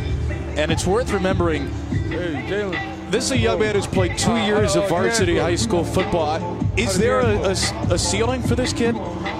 Yes, but he has not even begun to scratch it. That is what is so impressive. You look at the frame, the length, the physical upside. And actually, Kevin, you and I had a chance to see him in only his second game of playing high school football a few years ago when St. Francis played Paramus Catholic at the Big House out there in Michigan. And he really wasn't even on our radar in that game, didn't make a lot of plays. And then I saw his film at the end of that junior season, and he was a completely different player. I don't know if I've ever seen a high school player start from zero and make the type of strides he has in a 2-year span. And Tommy, there's still plenty of ways to go. Yeah, he is long, he's athletic, all of the physical skills are there. His best friend in the first 15 to 18 months of his college career is going to be the strength coach. And if he really, really gets in there and lives in there, he's going to be a monster in the front. Team Highlight football to begin this second half with a lead of 13-0 for Team Highlight. And who else but Maurice Washington, the game breaker for the first half, bouncing his way across the 30-yard line. Maurice Washington is the star, and a night full of them here in Orlando.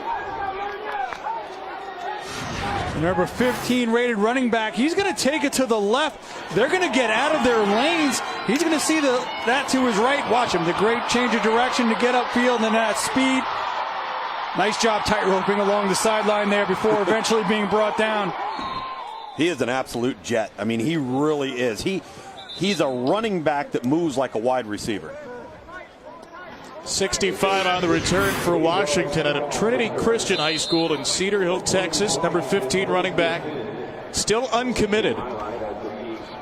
How important can this game be? I mean, these are some kids that don't have any competition left for some of these uncommitted kids who didn't sign in the early period. Well, at halftime we talked about the numbers. So there's about 359 kids that are verbally committed out of the early signing period. That leaves about 400 kids left that have yet to make their choice. So certainly enough time to make a name for yourself. Here's a trick play, and Alontae Taylor, the wide receiver, will throw it. Ball is coughed up at the end of the run. But the officials are going to rule the receiver, I believe, Brevin Jordan, down by contact before that play. It was a handoff to Washington. A pitch to Taylor, and then Jordan for 24. We see Jordan trying to maintain his balance. And he's going to go. Elbow is down. And yeah, clearly he was down before he lost control of the football. See, once again, elbow down, stretching.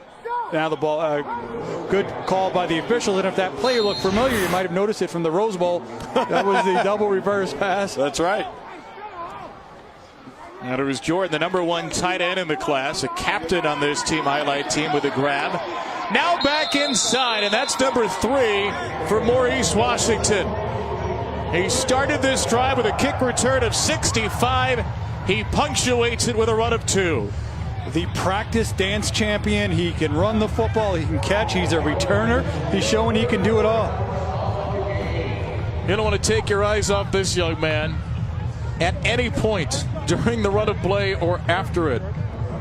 He plays for Deion Sanders in high school, originally from the Sacramento area, and looks like he wants to try and get back out west. Nebraska, Washington State, USC, Utah, schools in a mix at this point. But as you mentioned, Kevin, that interest may take an uptick after his performance tonight. Seth Small nails the extra point, and here's how it got down to the 2. This trick play.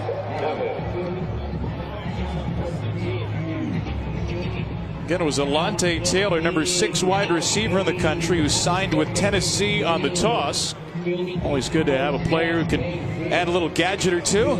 And then Washington with the post-touchdown theatrics once more.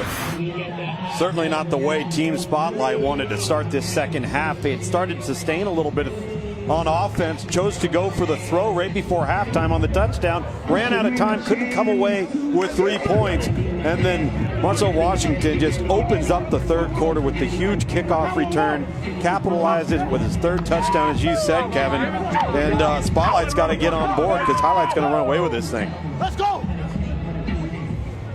And we talked about the wide receiver class in this game, the defensive end groups, the defensive backs. Because of some injuries and some other things, the running back class was not necessarily the strength coming in. But Washington is making a name for himself. He did so in the skills competition, beat Anthony Schwartz in a tiebreaker in the ill speed. He's done so with his dance moves, and most importantly, he's done so with his play.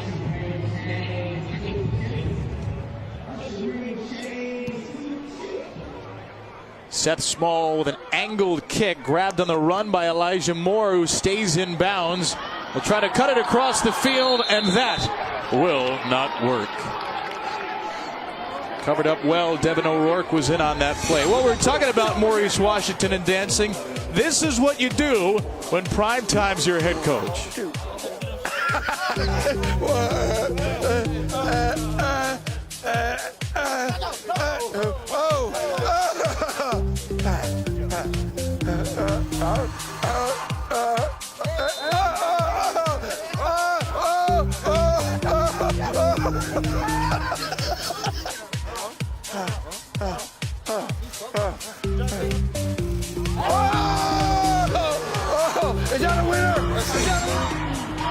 Maurice Washington, dance champion, 3 touchdowns, and he's with our own Matt Schick. Matt? Thanks, guys. We just saw some of your dance moves. You were awarded the Deion Sanders socks during practice. Steve Mariucci brought. Did you bring them here? You wear? I didn't bring the socks because they're on the practice field, and I left them in my locker because I thought we were going to come back, and we didn't come back. I wish I would have worn the socks because I'm trying to put up 21 points, walking to 21.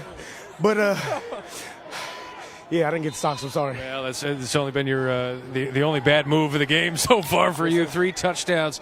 What's been the difference here for you? What's working? The O-line is doing amazing, and I feel like Highlight had the better defense. So the practice and the reps, all practice against these great guys, it just made me better. So it came out and they just felt a little more slow on the Spotlight team. Where are you at in the recruiting process right now? I had a lot of struggle in the recruiting process, so I think I have the least amount of notoriety out of all the guys here. And so when I got invited, I felt like it was a privilege and an honor that I had to come out and have the ball. But I'm really under the radar right now. Not anymore. I hope not. I hope not. You got a flip in you? So key to fit, you gotta get the air and the rotation. Air and rotation. That's that man. Yes, sir. Thank you. Matt Schick, that is awesome stuff. Thanks so much to Maurice for joining us. He's just 3 points away from putting up 21. Maybe he's got a field goal in him the way he's played tonight. Adrian Martinez nearly got sacked in the end zone. That highlight pass rush has been dominant. Xavier Peters, the Kentucky commit. There we see it's a rollout. You work when you see Peters with the outstanding close.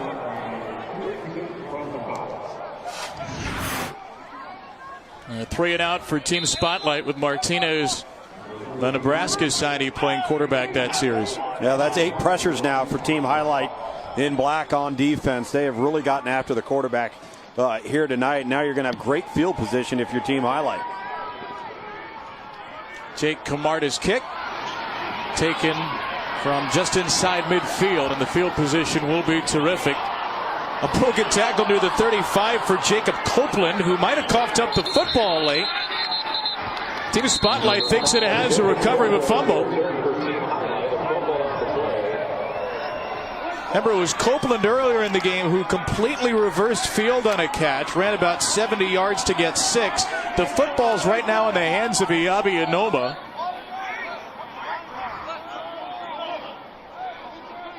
Looks like potentially Nick Petit-Frere had it at the bottom of the pile, though, and Anoma pulled it out right at the end. Yep.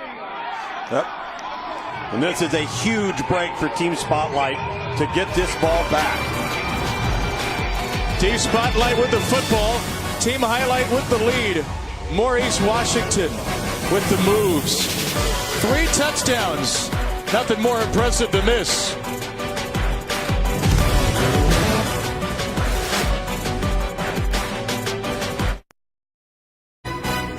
The Under Armour All-American Game, presented by American Family Insurance, is brought to you by Under Armour. I will.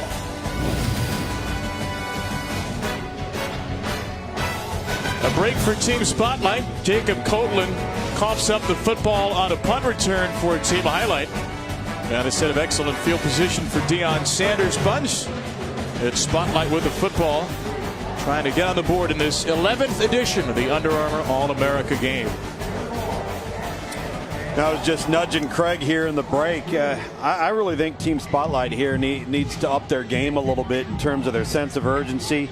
They're getting outplayed on effort in some areas that I'm noticing by Team Highlight. So this is an opportunity for the team in white here, Spotlight, to get on the board, get moving, but start competing a little bit. That special teams turnover, Tom, may just be the momentum that they need. Yep. Trying to amp this up a little bit here on this drive. Fumble was forced by the tight end Mustafa Muhammad, recovered by the offensive tackle Nick Petit-Frere. Adrian Martinez, Nebraska signee at quarterback. Down he goes. He did lurch across the line of scrimmage, and it was Brenton Cox. There's a couple of sacks in the game. That one for no gain. A nice job. You see Cox right there at the bottom of the screen, getting good push, staying after it, and as Martinez tries to step up in the pocket, just comes off and finishes the play. Brenton Cox, guys, originally an Ohio State commit, flipped to Georgia for the early signing period. He says, I know some players on this field are going to flip to Georgia. That's a scary thought, considering what the Dogs have built, if indeed he's telling the truth. This is Matthew Hill, who is not a signee, a verbal to Auburn for a gain of 8. There you see that effort you were talking about on the highlight side. Quick screen. Watch them reverse. Watch the cavalry come. That's Anoma from the backside, along with Brenton Cox as well, a pair of 5-star defensive ends, not only relying on their ability, but using effort in their play as well. Team Spotlight has not been matching that, and you could see it coming out of halftime. And again, they've got to take advantage. They need to convert this 3rd down to just gain some confidence on the offensive side of the football. Anoma, the Alabama signee, and Cox, the Georgia signee. As if those two programs weren't having a good enough week. Low throw by Martinez, incomplete. Too short for Xavier Williams. Got to catch that football. It's low and to the inside on the slant route. You'd like to see that ball up a little bit, but there wasn't a dangerous throw for the ball to get tipped. You got to catch that if you're Xavier Williams. And when you're struggling, you just need somebody to step up and make a play. Make a play.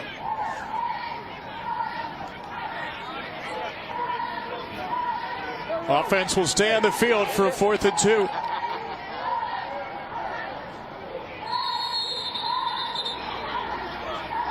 Team Highlight will talk it over with a timeout. Key fourth down for Team Spotlight. And a key announcement coming up. Nick Benito. Will it be Texas, Oklahoma, or Louisville for the St. Thomas Aquinas Star?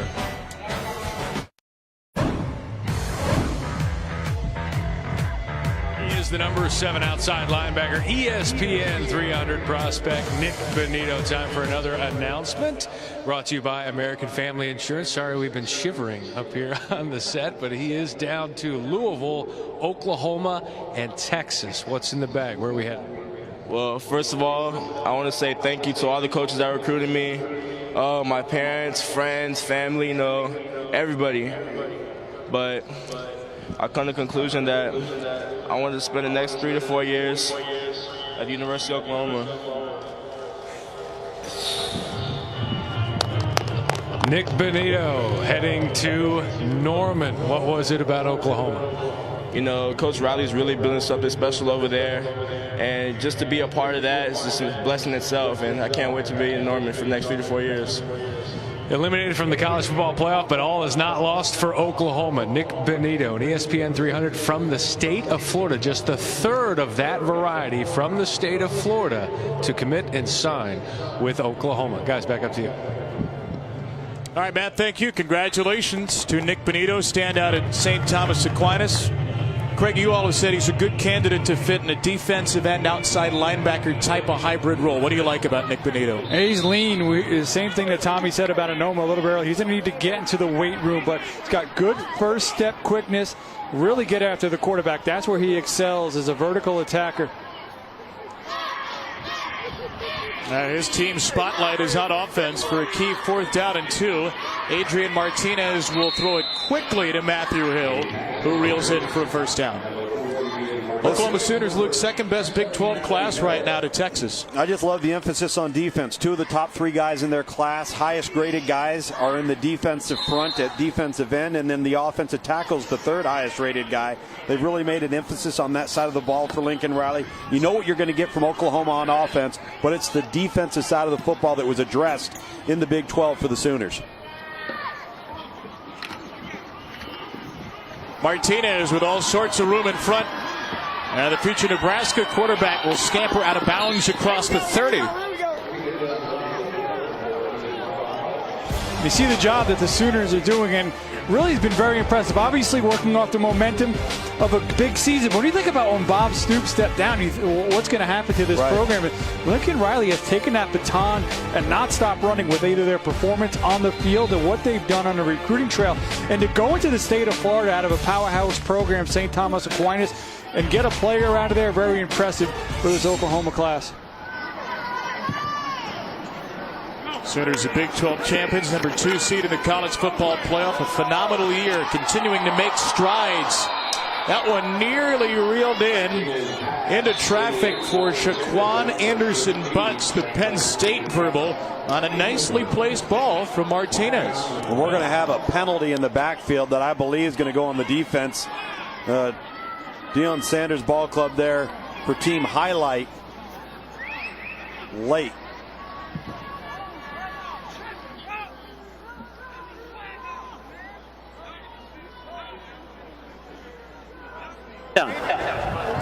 To referee Mike Kohler, it is a personal foul and a first down for Team Spotlight. That Highlight defensive front have been aggressive all night. Yeah, go grab some more. Here. Not sure. There you go. First of all, late on Avery, and that's just Calvin Avery, Illinois. That's a young man. You just got to make smarter decisions than that. And disappointing. You got to be smart in your play. Control your temper. So Martinez sets up the screen. Ricky Slade into the end zone. Team Spotlight on the board. Slade, the second-ranked running back in the country, with a dart of 14 off the screen pass. I think that screen pass is about 3 series too late, because if you're going to slow down this pass rush for Team Highlight, that's how you're going to do it. Get the ball into the hands of the Penn State signee at running back, Ricky Slade, and Now all of a sudden, team spotlight right back in this. Nice drive, by the way, by Adrian Martinez. Converts a 4th down, gets this team in field position, throws a touchdown pass, the Nebraska signee, and spotlight right back in it. Again, guys, Adrian Martinez missed his entire senior season recovering from shoulder surgery. Certainly didn't look rusty on that drive. You saw the versatility from Slade as well. And the extra point true for Evan McPherson. They're 2 days away from crowning a champion at FCS. Will it be James Madison for the 2nd straight year? Or North Dakota State for the 6th and 7th? 1 versus 2, noon Eastern from Frisco on ESPN2 and streaming live on the ESPN app. I just love FCS football. I've had an opportunity to take part in the playoff process, and all the different places that you may have to go that you've never been to, that you might have a difficulty getting to. You may have extreme weather. It's so foreign each and every week. You got to give a lot of credit to those football teams. The length of the season, what they're prepared to do, given their scholarship limits. Remember, only 63 scholarship players at the FCS level as opposed to 85 at the FBS level. You talk about great atmospheres, North Dakota State, the Fargo Dome. It's really a wonderful place. I had a chance to coach there when they were a Division II program. And unlike, how'd you do? We lost that game. We lost that game. Yeah, we lost that game. And thanks for bringing that out. We're just trying to say it was a nice atmosphere. You didn't have to dig up an old wound. And then JMU's got a tremendous history as well. Charles Haley, Gary Clark, the great Redskins receiver, 2 alums from that program. I wasn't insulting you, just trying to prove the point that the Fargo Dome's a tough place to play. Even your coaching brain couldn't crack the code. Don't backpedal, Dion. Take it easy over there. Well, there's a young Dion, Maurice Washington, shaking and baking, ready to receive this kick. Well, they better cover this kick better than they covered the one coming out of halftime.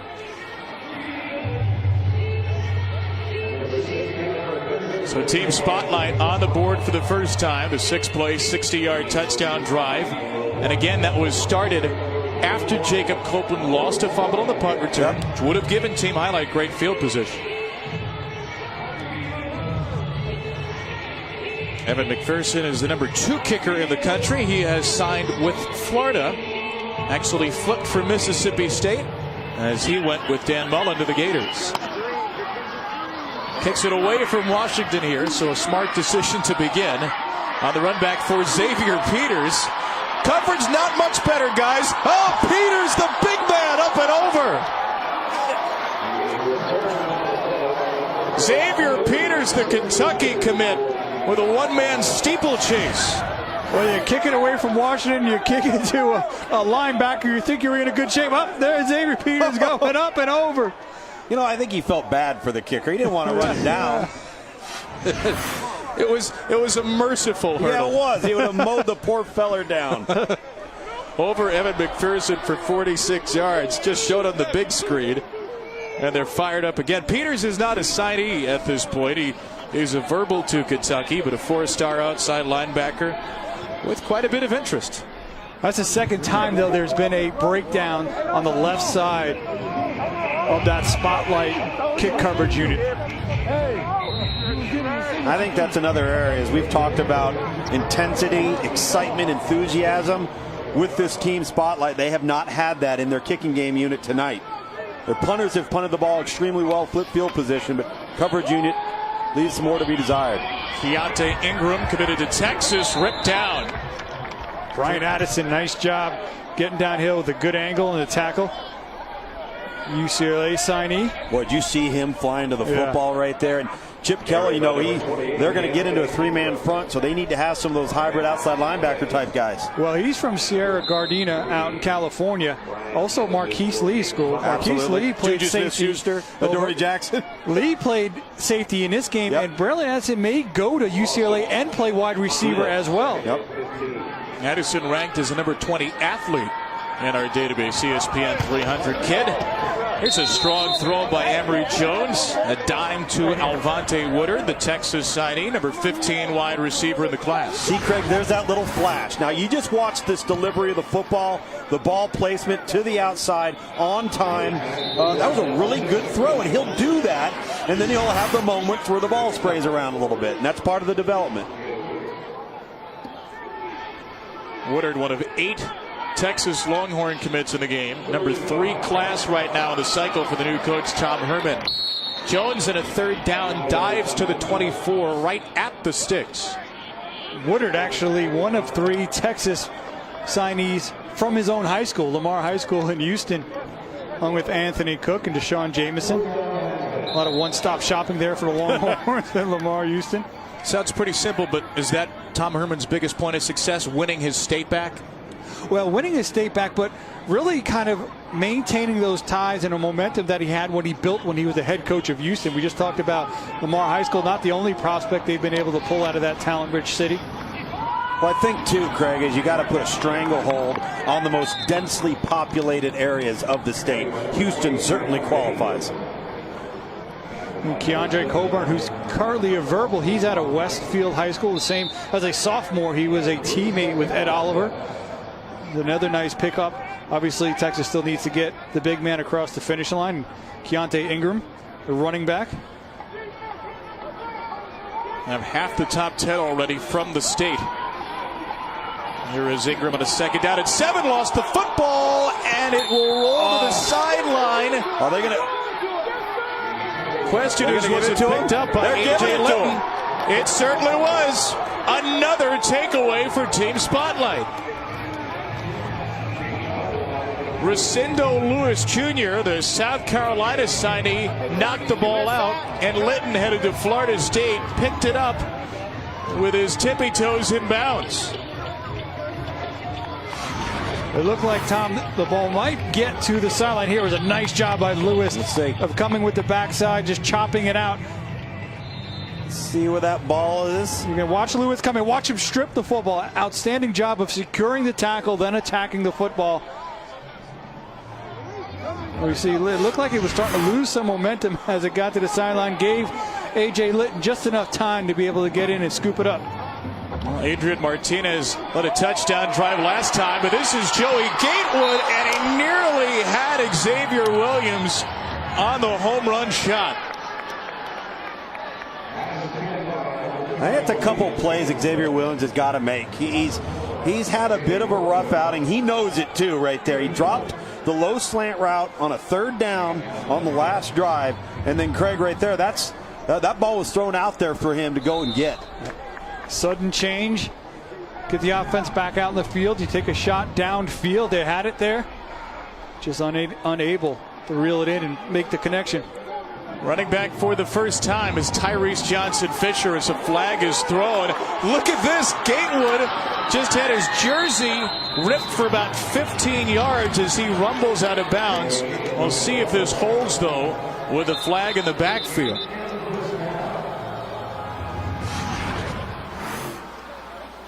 That's big 97 Dante Stills, who would not let go. Oh, I'll tell you what, that is outstanding material. Offsides, defense, penalties decline, result of the play is the 1st down. So the run of 23 holds. See the give on that shirt? Apparently it's a quality product, yes. Greg. Who sponsors this game? Hashtag UA All-America to be part of the conversation. Joey Gatewood, number 6 athlete in the country at quarterback, and that pass is incomplete. In the area of Malik Heath. Malik Heath, part of that Mississippi State class, he was looking to run before he made the catch. Not the most accurate throw, Craig, but I have not been impressed with the focus so far of this team Spotlight on offense at the perimeter positions. And we're talking about a talented group, a long, tall group with wide wingspans. They should be making these natural plucks in these catches and getting upfield.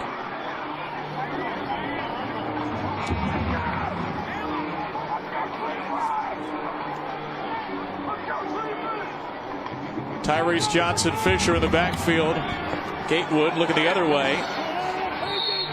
A soft spot in front of the zone to Joshua Moore, the number 5 athlete. Here's this fumble that was recovered by A.J. Litton a few plays ago. Did it remain in bounds? See the line right there. See the nose of the football hit the line. And great scoop, though. Yes. Nice Good job with the scoop. foot in bounds. You see the outstanding athleticism, body control from Litton. Hey, we can see it. Here's no instant replay, though, Right. the Under Armour All-America game. I would have liked to have seen it down the line. You know, obviously you don't have that look here, but that really is what would have determined it. Gatewood will head out of bounds with a flag.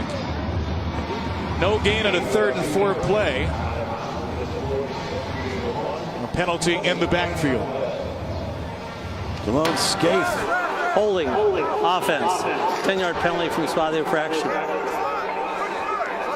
Might have had a little half 10-yard Nelson there. Good play, 3rd down. On Devin O'Rourke, number 46 for team highlight. O'Rourke, the Northwestern signing, number 1 player in the Northwestern class for Pat Fitzgerald out of Frankfort, Illinois. I'm going to lay odds and percentages that he's probably going to be a pretty good football player and they might win a few games in Evanston. I don't know. You look at the size and the frame, really strong at the point of attack, got the strength and length to be able to set the edge, continue to develop that power as a pass rusher. Smart move here by team highlight, declining this penalty to make it 4th down, forcing a decision for Steve Mariucci's ball club. Instead of 3rd and 14, a 4th and 4 from Spotlight Zone 45, and it will be a punt for Jake Camarda. We have seen Spotlight struggle some with their coverage units. See how they handle this punt. Maurice Washington to receive, and Washington will let it bounce and roll into the end zone.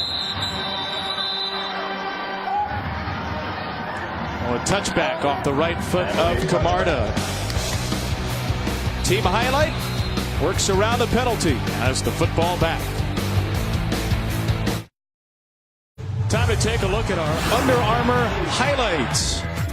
Leonard Fournette, one of the great running backs to come out of this game and bulldoze his way across high school players, SEC players, and now this year the AFC South with the Jacksonville Jaguars. 4th overall pick in the 2017 draft. Part of our Under Armour All-America alumni.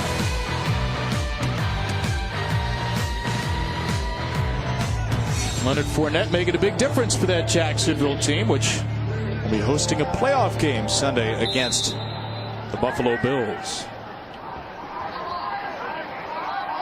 Emory Jones and team highlight from its own 20-yard line. Low snap picked up by Washington, who has 3 touchdowns in the game, stays in bounds.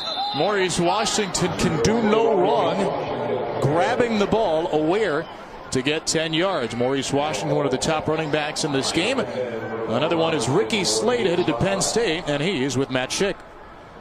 Had a touchdown earlier, got it going here for this team. How critical was that here to get this rocket? It was very critical. We had a couple drives, didn't score. It was good to get the flow of offense going, to get some points on the board. You signed with Penn State, and then your offensive coordinator, Joe Moorhead, leaves and becomes the head coach of Mississippi State. Why did you stick with Penn State even after he left? I didn't want to go anywhere else. That's the school I want to be at, and no matter what happens, I'm going to that school. Following in the footsteps of a pretty talented running back in Saquon Barkley. There have been comparisons with your skill set. How would you compare what you bring to the table versus what he did? I think we have a very similar skill set. Obviously, I can't compare myself to him because it's Saquon Barkley, but I can see some similarities in between us. Not an early enrollee. You'll be there over the summer? Yes, sir. Congratulations, and good job on the touchdown. Thank you. Class in the nation for Penn State. Maurice Washington, meanwhile, the standout player in this game. 3 dazzling runs in a row to begin this drive. Around the counter there, Maurice Washington. Nice job of following his blocks. One of those runs, he just scooped up off the ground there. You see a nice job. That's the tight end, Brevin Jordan, stealing on the edge. And what? He's fast, Maurice Washington, but he's a competitor. He does not take opportunities to step out of bounds. Right. 22 yards on that run for number 21, who told Matt he needs to score enough points to match his jersey number today. He is at 18 with all 3 of the highlight touchdowns. Can he kick? We'll find out. Keontae Ingram dropped. Robert Hicks III, 4th ranked inside linebacker in the country, and the star of that Louisville Cardinals class. Yeah, the Cardinals have done a really nice job down the state of Florida. Pipeline that started under Charlie Strong, and Bobby Petrino has been able to maintain that. Robert Hicks, one of 2 Louisville signees in his game, along with his high school teammate Chandler Jones, number 12. And to your point, Craig, 8 Louisville 4 stars, 6 of them from Florida, 4 from Miami in particular. 3rd and 12 after the drop for Keontae Ingram. Want to remind you to search hashtag UA All-America on Twitter. Find more during this 11th annual Under Armour All-America game. And I think Hicks can be a guy who, for Louisville, can come in and begin to compete in that rotation at linebacker as a true freshman, between his instincts and his size. Then they need some defensive personnel. They need an upgrade on that side of the ball. You know how good they are on offense. Emory Jones. Down he goes. Kynus Miller on the play, the Auburn commit, defensive tackle out of Birmingham with the stop. This young man, a big athlete, also plays a little bit of wildcat quarterback for his high school. As you mentioned, an Auburn verbal, but he will take a visit to them after the new year. Well, in the new year now, we're officially in it, I guess I should say. On January 12th, Tennessee, Oregon, Florida also set to get official visits. 5 tackles and a sack for the big man. Will those committed but unsigned players be worked extra hard now after the early signing period? Absolutely. I think the intensity on those players that still remain is going to certainly be turned up. Here's a breakaway for Matthew Hill, another Auburn verbal. Matthew Hill! Down he goes across the 30, tripped up from behind. Alante Taylor might have just saved a touchdown. There is a flag at the end of the play. Well, that's because Matthew Hill just did something stupid. And I understand it's a great return. He navigates the punt return, makes a play, gets down the sideline. But just after the tackle, does this. Have some awareness, man. That's the second time he's done that tonight. You know, Gus Malzahn and the staff at Auburn are going to address that type of lack of discipline. And I understand we're having a good time out here, and it's an all-star game setting. But make better choices. Yes. You know? Unsportsmanlike, excessive celebration, 15-yard penalty, first down. Take away from an outstanding effort. Yeah. With a really just kind of an unnecessary move. As see Steve Mariucci now trying to explain that to him.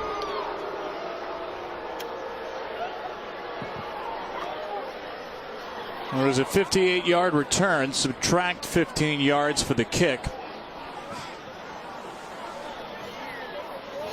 That takes away, I mean, that's a potential series-changing opportunity if you're going to compete to try and win this game and get back into it, hopefully by putting 6 points on the board. You just lost yourself another 15 yards.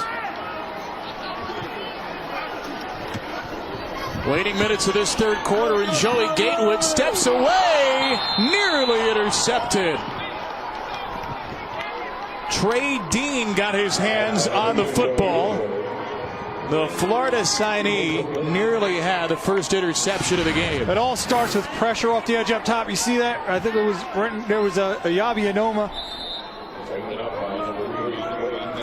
And he's throwing as he goes down. And Trey Dean just misses the interception. It's a risky play there for Joey Gatewood. Again, under duress, and a big series here after that return. See if they get some points on the board. Gatewood was in the grasp of Tyreek Smith as Ricky Slade takes it for a yard to end this third quarter. Some takeaways, some big plays. Spotlight with a chance to make this a one-score game. It's been the Maurice Washington Show for Team Highlight, which leads by 13.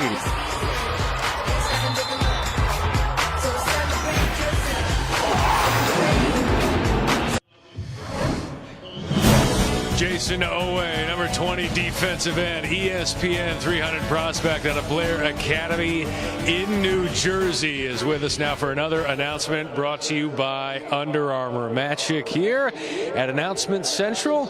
Are we ready for this, family? Okay, here we go. Anything to stay warm. Clap those hands. All right, Jason Owe, it's between Ohio State and Penn State. Where are you headed? First off, I just want to thank God.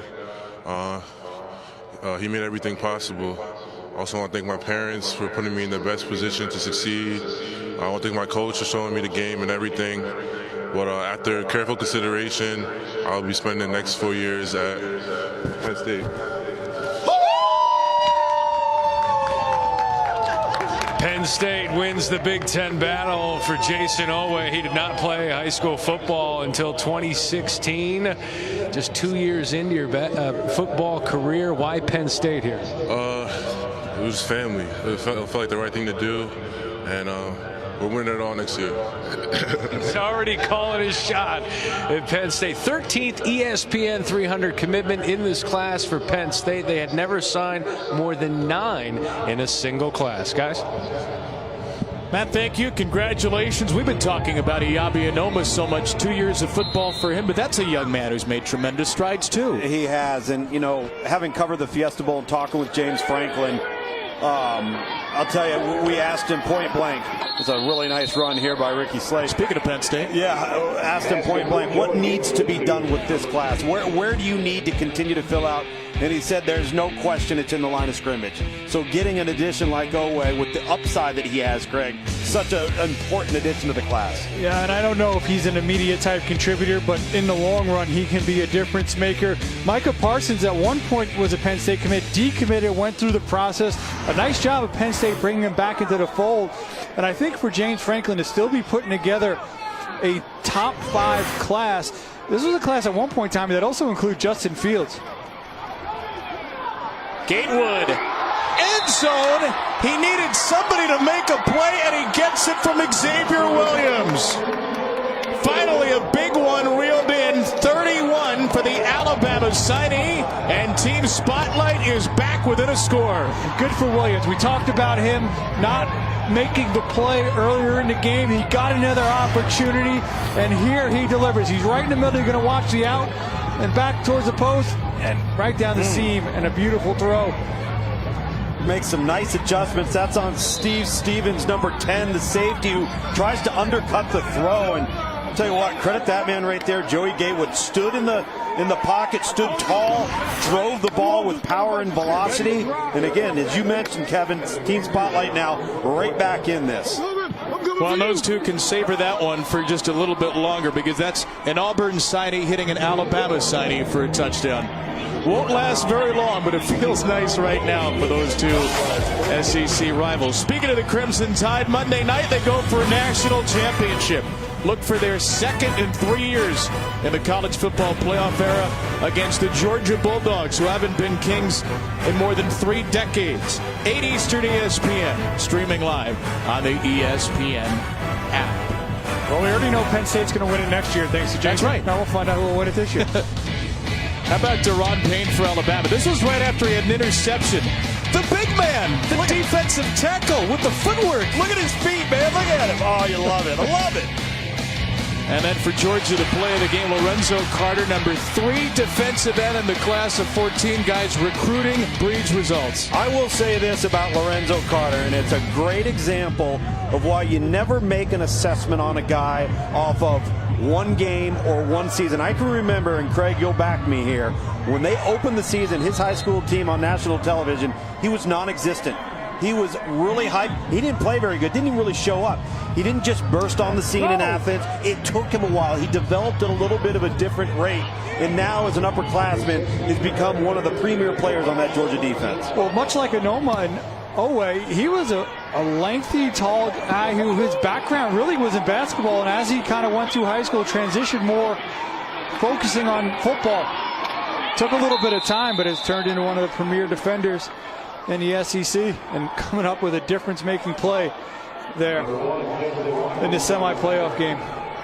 We talked so much about this Georgia class. How much credit does Kirby Smart and does that staff deserve for developing the players they've had? Well, they deserve credit for developing the players. Mark Richt and his staff deserve credit for identifying and getting those players to Athens. Absolutely. And I think that they've created an environment of competition there, whether it's been at quarterback, whether it's been at receiver, certainly offensive line with a youth infusion this past fall. So I think there's a lot of credit to go around for why they've had a resurgence. I think you touched on, I think probably the biggest change and difference has been on the offensive line. Absolutely. When they walked in there, that was a big time problem for them. Yep.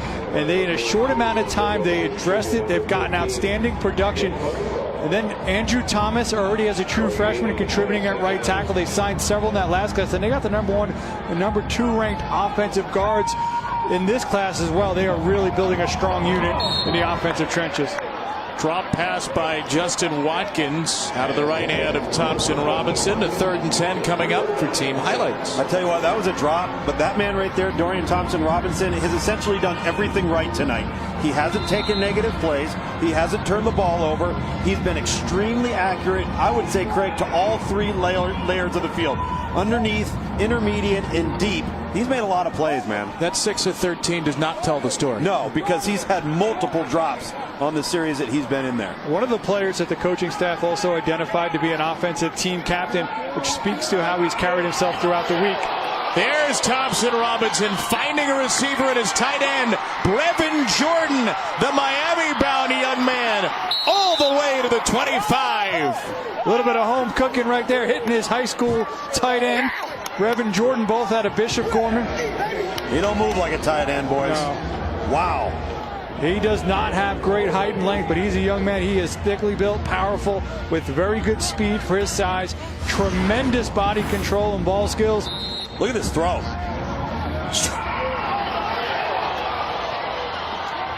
And then you see the ability to run after the catch by Brevin Jordan. Look at him switch hands at the ball. Like to see him maybe tuck it away a little bit when he's running. Miami signee. Now Washington. Boy, it's amazing, guys, that we saw Bishop Gorman last year, and Dorian Thompson Robinson was a wide receiver. Tate Martell was with Ohio State, was starting at quarterback, as Maurice Washington is a little dinged up after that run. Robert Cooper, #8, was showing a tremendous motor there.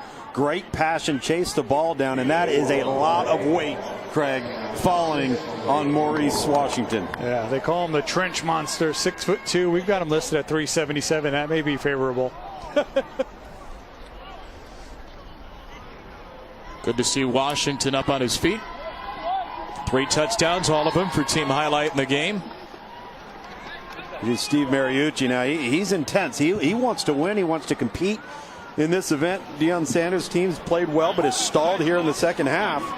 This is a big defensive series here in the red zone for Team Spotlight to hopefully get this ball back. If team highlight wins, we might look back on that 3rd and 10 strike to Jordan. But a 2nd down and 6. Thompson Robinson keeps it. And gets taken down after a gain of a couple. Look at Big Coop right there. He is a massive man on the inside, and you're just going to have to occupy. He's going to occupy people, and that's why linebackers can, flow freely to the football. Craig. He's big, but he has outstanding first step quickness. He is explosive off the ball. A Florida State signee. Think about some of the players that Odell Higgins has been able to develop there in the Seminoles, as long as that defensive tackle. They'll get him in a weight room. They'll make sure some of that weight is a little bit better, but he is big. And if you do ever meet Robert Cooper, just give him a fist bump, because he has a vice crusher of a handshake. Thompson Robinson will take off and run for the 1st down. Another 3rd down conversion. A run of 6 for the UCLA Verbal. You know what I like about Dorian too when he runs? He's decisive.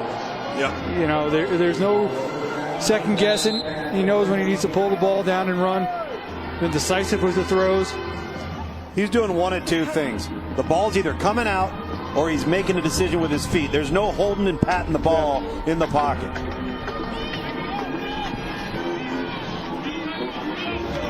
From the 13.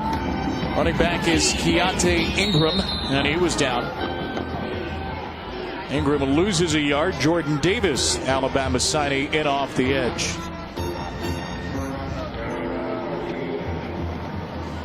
See that frame?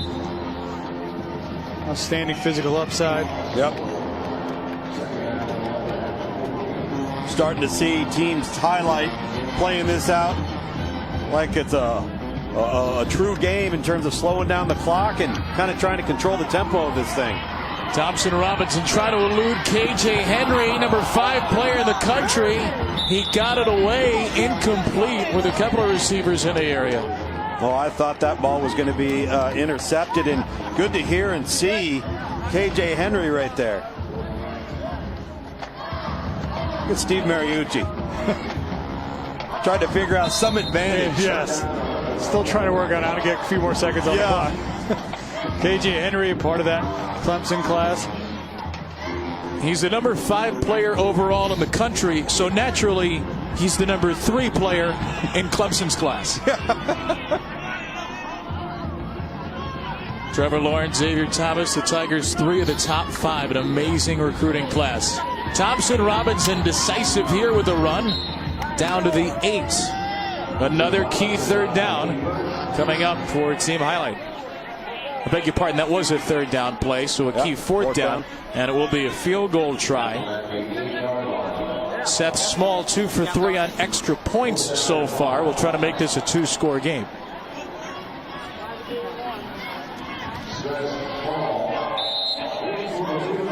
Small was 7 for 7 in the skills competition. To make it to this game, he won a field goal kicking competition that ended with a 61-yarder. This from 26, and it is true. Some big plays by Thompson Robinson, and team highlight is up 2 scores. The Under Armour All-American Game, presented by American Family Insurance, is brought to you by Under Armour, I Will, and American Family Insurance. Insured carefully, dream fearlessly.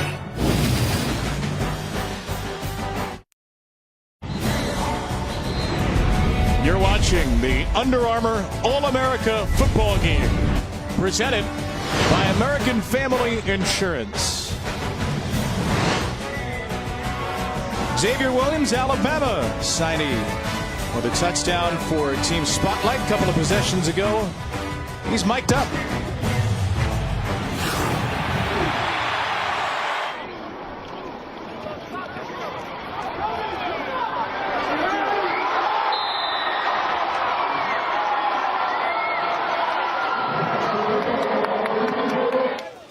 Hey, we got a ball game, folks. We got a ball game.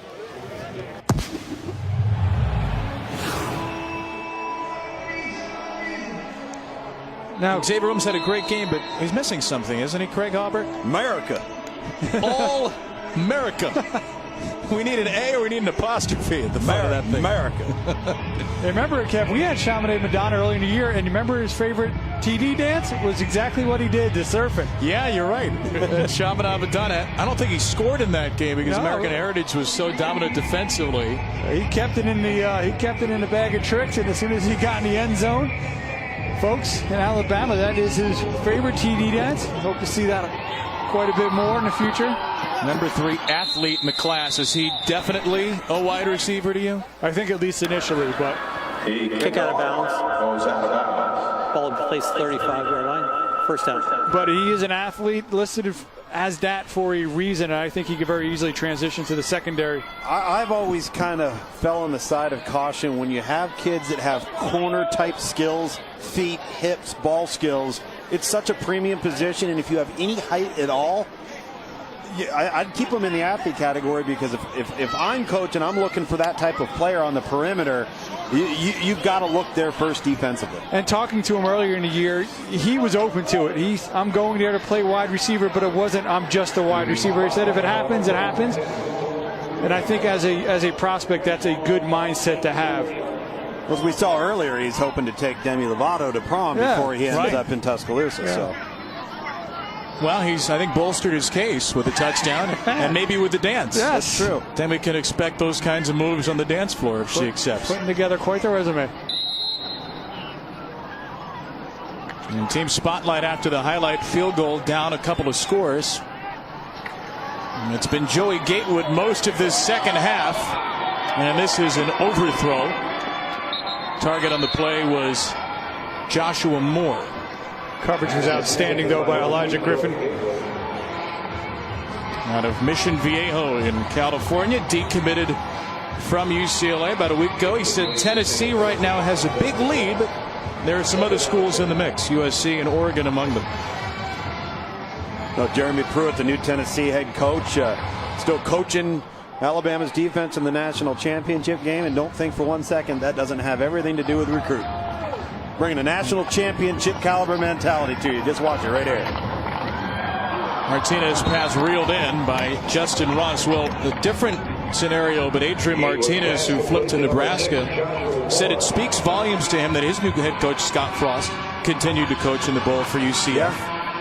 Yeah, well, it's smart moves by both. You alluded to it, Tom, and we had Phil Fulmer on the SEC Network coverage early signing period. He said it's great because people are going to be mentioning he's pulling double duty, and while people are watching the national championship game, they're also going to be mentioning Tennessee. And then obviously for Scott Frost, great for him to be able to take that program across the finish line, but also very smart to maintain a base in the state of Florida where there's a lot more talent than there is in the state of Nebraska. We got some hankies out here off of the late hit. This throw out to Ricky Slade, he's clearly out of bounds and takes a shot late. It's going to give another fresh 15 yards to this spotlight offense. That was Xavier Peters, four-star outside linebacker, Kentucky verbal. Dead ball, personal foul, late hit out of bounds, 15-yard penalty, first down. I think these kids have played great tonight, but in a few instances there's been some boneheaded moves. And I think as you progress, even at the high school level, you got to be smart in your play to not hurt your team. There's a fine line between being aggressive, between being physical, and also being smart. And that's what separates the great players.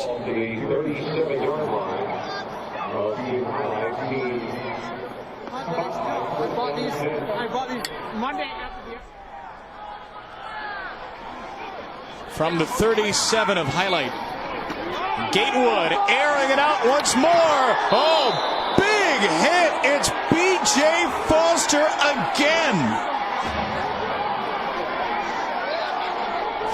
Top-ranked safety in the nation. You're going to see Gatewood. He's going to come back. He's going to hang it up there. And watch the closing ability by Foster. Just listen to it. And again, he leads with the shoulder. You see that the head get up into the chest or neck area, and that's going to be addressed as we start looking at it, targeting at the next level. Justin Ross, the intended target there. And that's a pretty well thrown ball, Craig. Just showed the range, though, of Foster. Well, Ross is okay after taking that absolute lick. Gatewood will air it out once more. Contact to the end zone. Foster is down there for the interception. B.J. Foster just coughed up the football on the return. We've got a flag down. We've got an interception, and we've got to sort out this fumble.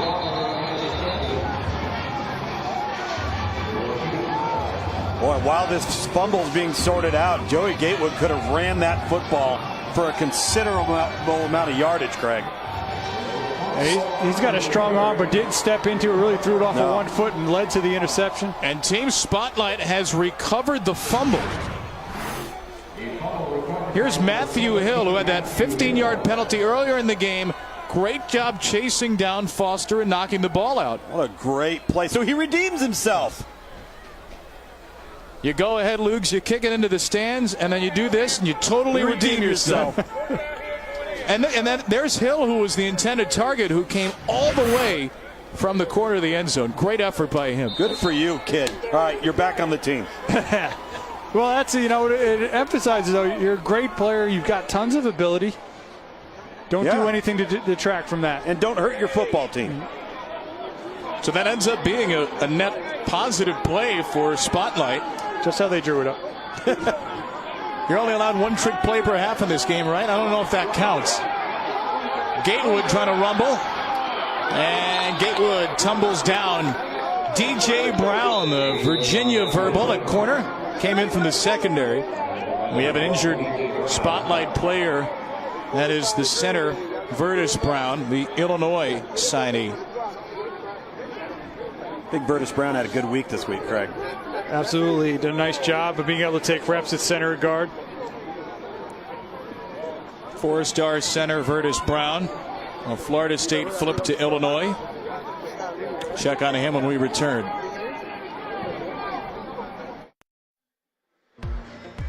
Time for Design for All-Americans, presented by Zenith. Player safety always at the forefront here at the Under Armour All-America Games. Zenith, for the 4th straight year, the official helmet and equipment provider. Athletes custom fit with this Zenith gear. Helmets featuring an advanced shock suspension system for maximal fit, comfort, and protection with some lightweight, form-fitting shoulder pads. Of course, so important to have those particular helmets. Try to keep player safety at a heightened point here in the game of football. On a 2nd down and long, Joey Gatewood throws it out of bounds, and there's a flag with Xavier Williams tangled up with Elijah Griffin. That was my problem, Tom. When we were younger, the pads were too heavy. Was that it? Yeah, I would have been a lot faster. Man, just 20 years away. Yeah, I know. Holding, defense, 10-yard penalty, replay 2nd down. I'd agree with this call. Joey Gatewood trying to get the ball down the sideline to Xavier Williams. Elijah Griffin, number 2, the corner. Just forcing Williams out of bounds, but you can't impede his ability to track the football. Highlights defense been all over the place today. 10 pressures, 6 sacks, 8 tackles for loss, but caught for holding there. The officials had originally moved the down marker to 1st down, but holding not an automatic penalty in high school. It was a 2nd down and 12. So it should be 2nd and 2.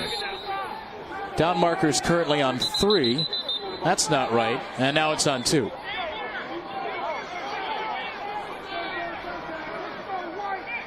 We'll call it 2nd and officially 3. Gatewood got it. Inside the 5. He sticks it on the back of the tight end Kyle Pitts, a Florida signee. A 1st down, a gain of 11. Nice stick by DeMarvion Overshone, the other Texas signee in that secondary. Right, going low, taking down Pitts.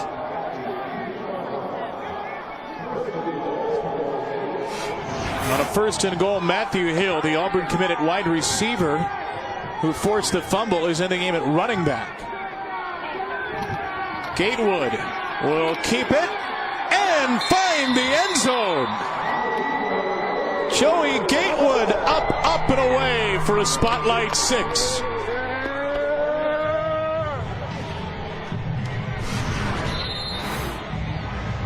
See Gatewood on his own read. He keeps it.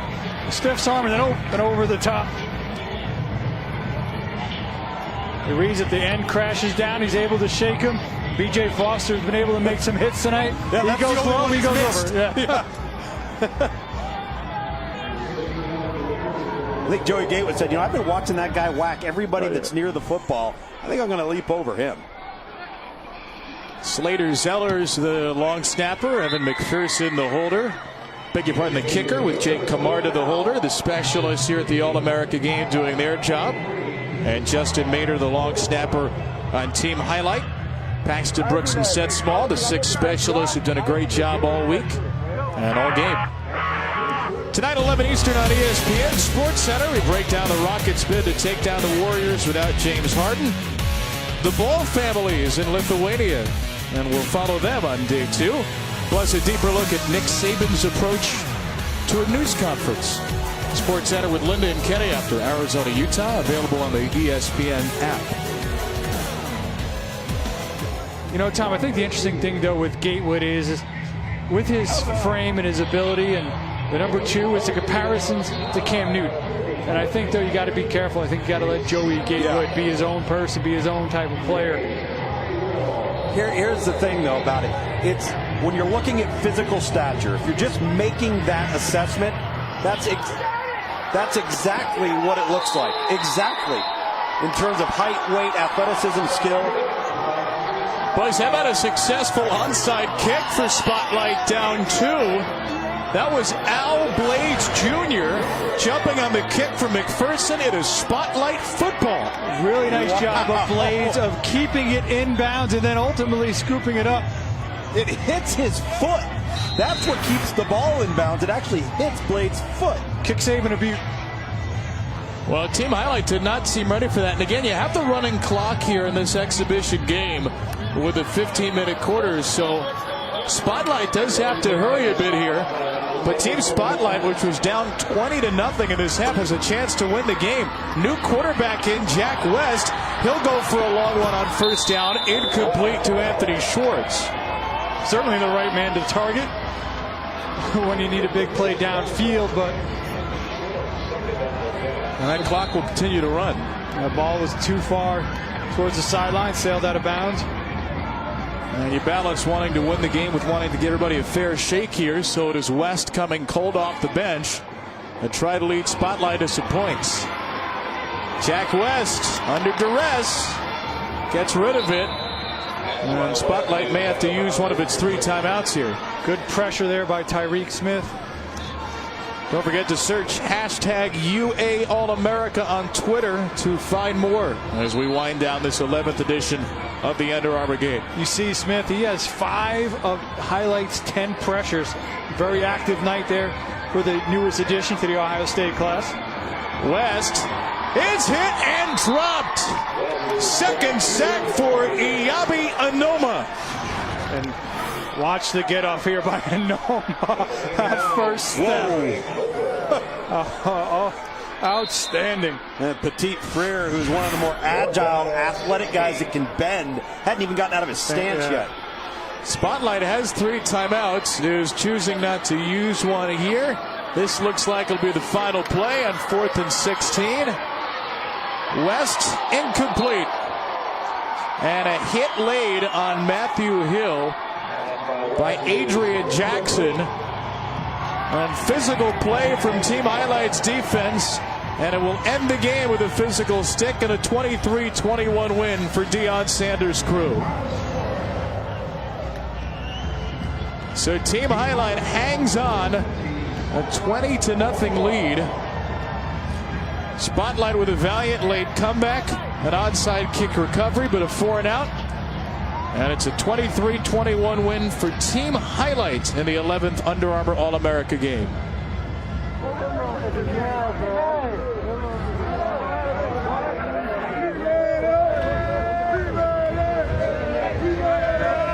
Now, win or lose, guys, the final score is essentially irrelevant here. It's a great day. It's a great week to see what these young men can do. Great opportunity for these kids.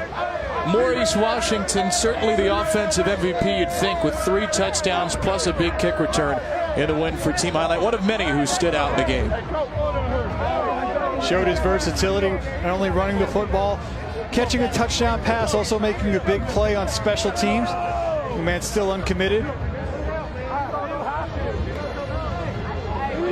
Tell you what, it's been a great week, and I think it's the week as much as anything else, guys, that you really get a sense of who these kids are, what they're made of, what their futures are going to look like in terms of how they respond to certain situations, how do they interact with their peers and their coaches. All of those things go into the equation. It's a melting pot, and it's been a fun week with this group. They've had a lot of smiles on their faces. There is Maurice Washington in the middle of all that. He got the primetime socks earlier in the week. He'll get the offensive MVP trophy and a 23-21 win. 11th annual Under Armour All-America football game. A terrific success thanks to our entire crew who put it together all year long on high school football. For Tom Luganville, for Craig Harbert, this is Kevin Brown saying so long from Orlando, Florida. We'll take you out now to snowy Philadelphia, Cincinnati Temple with LaFonso Ellis. Here's Roy Philpott.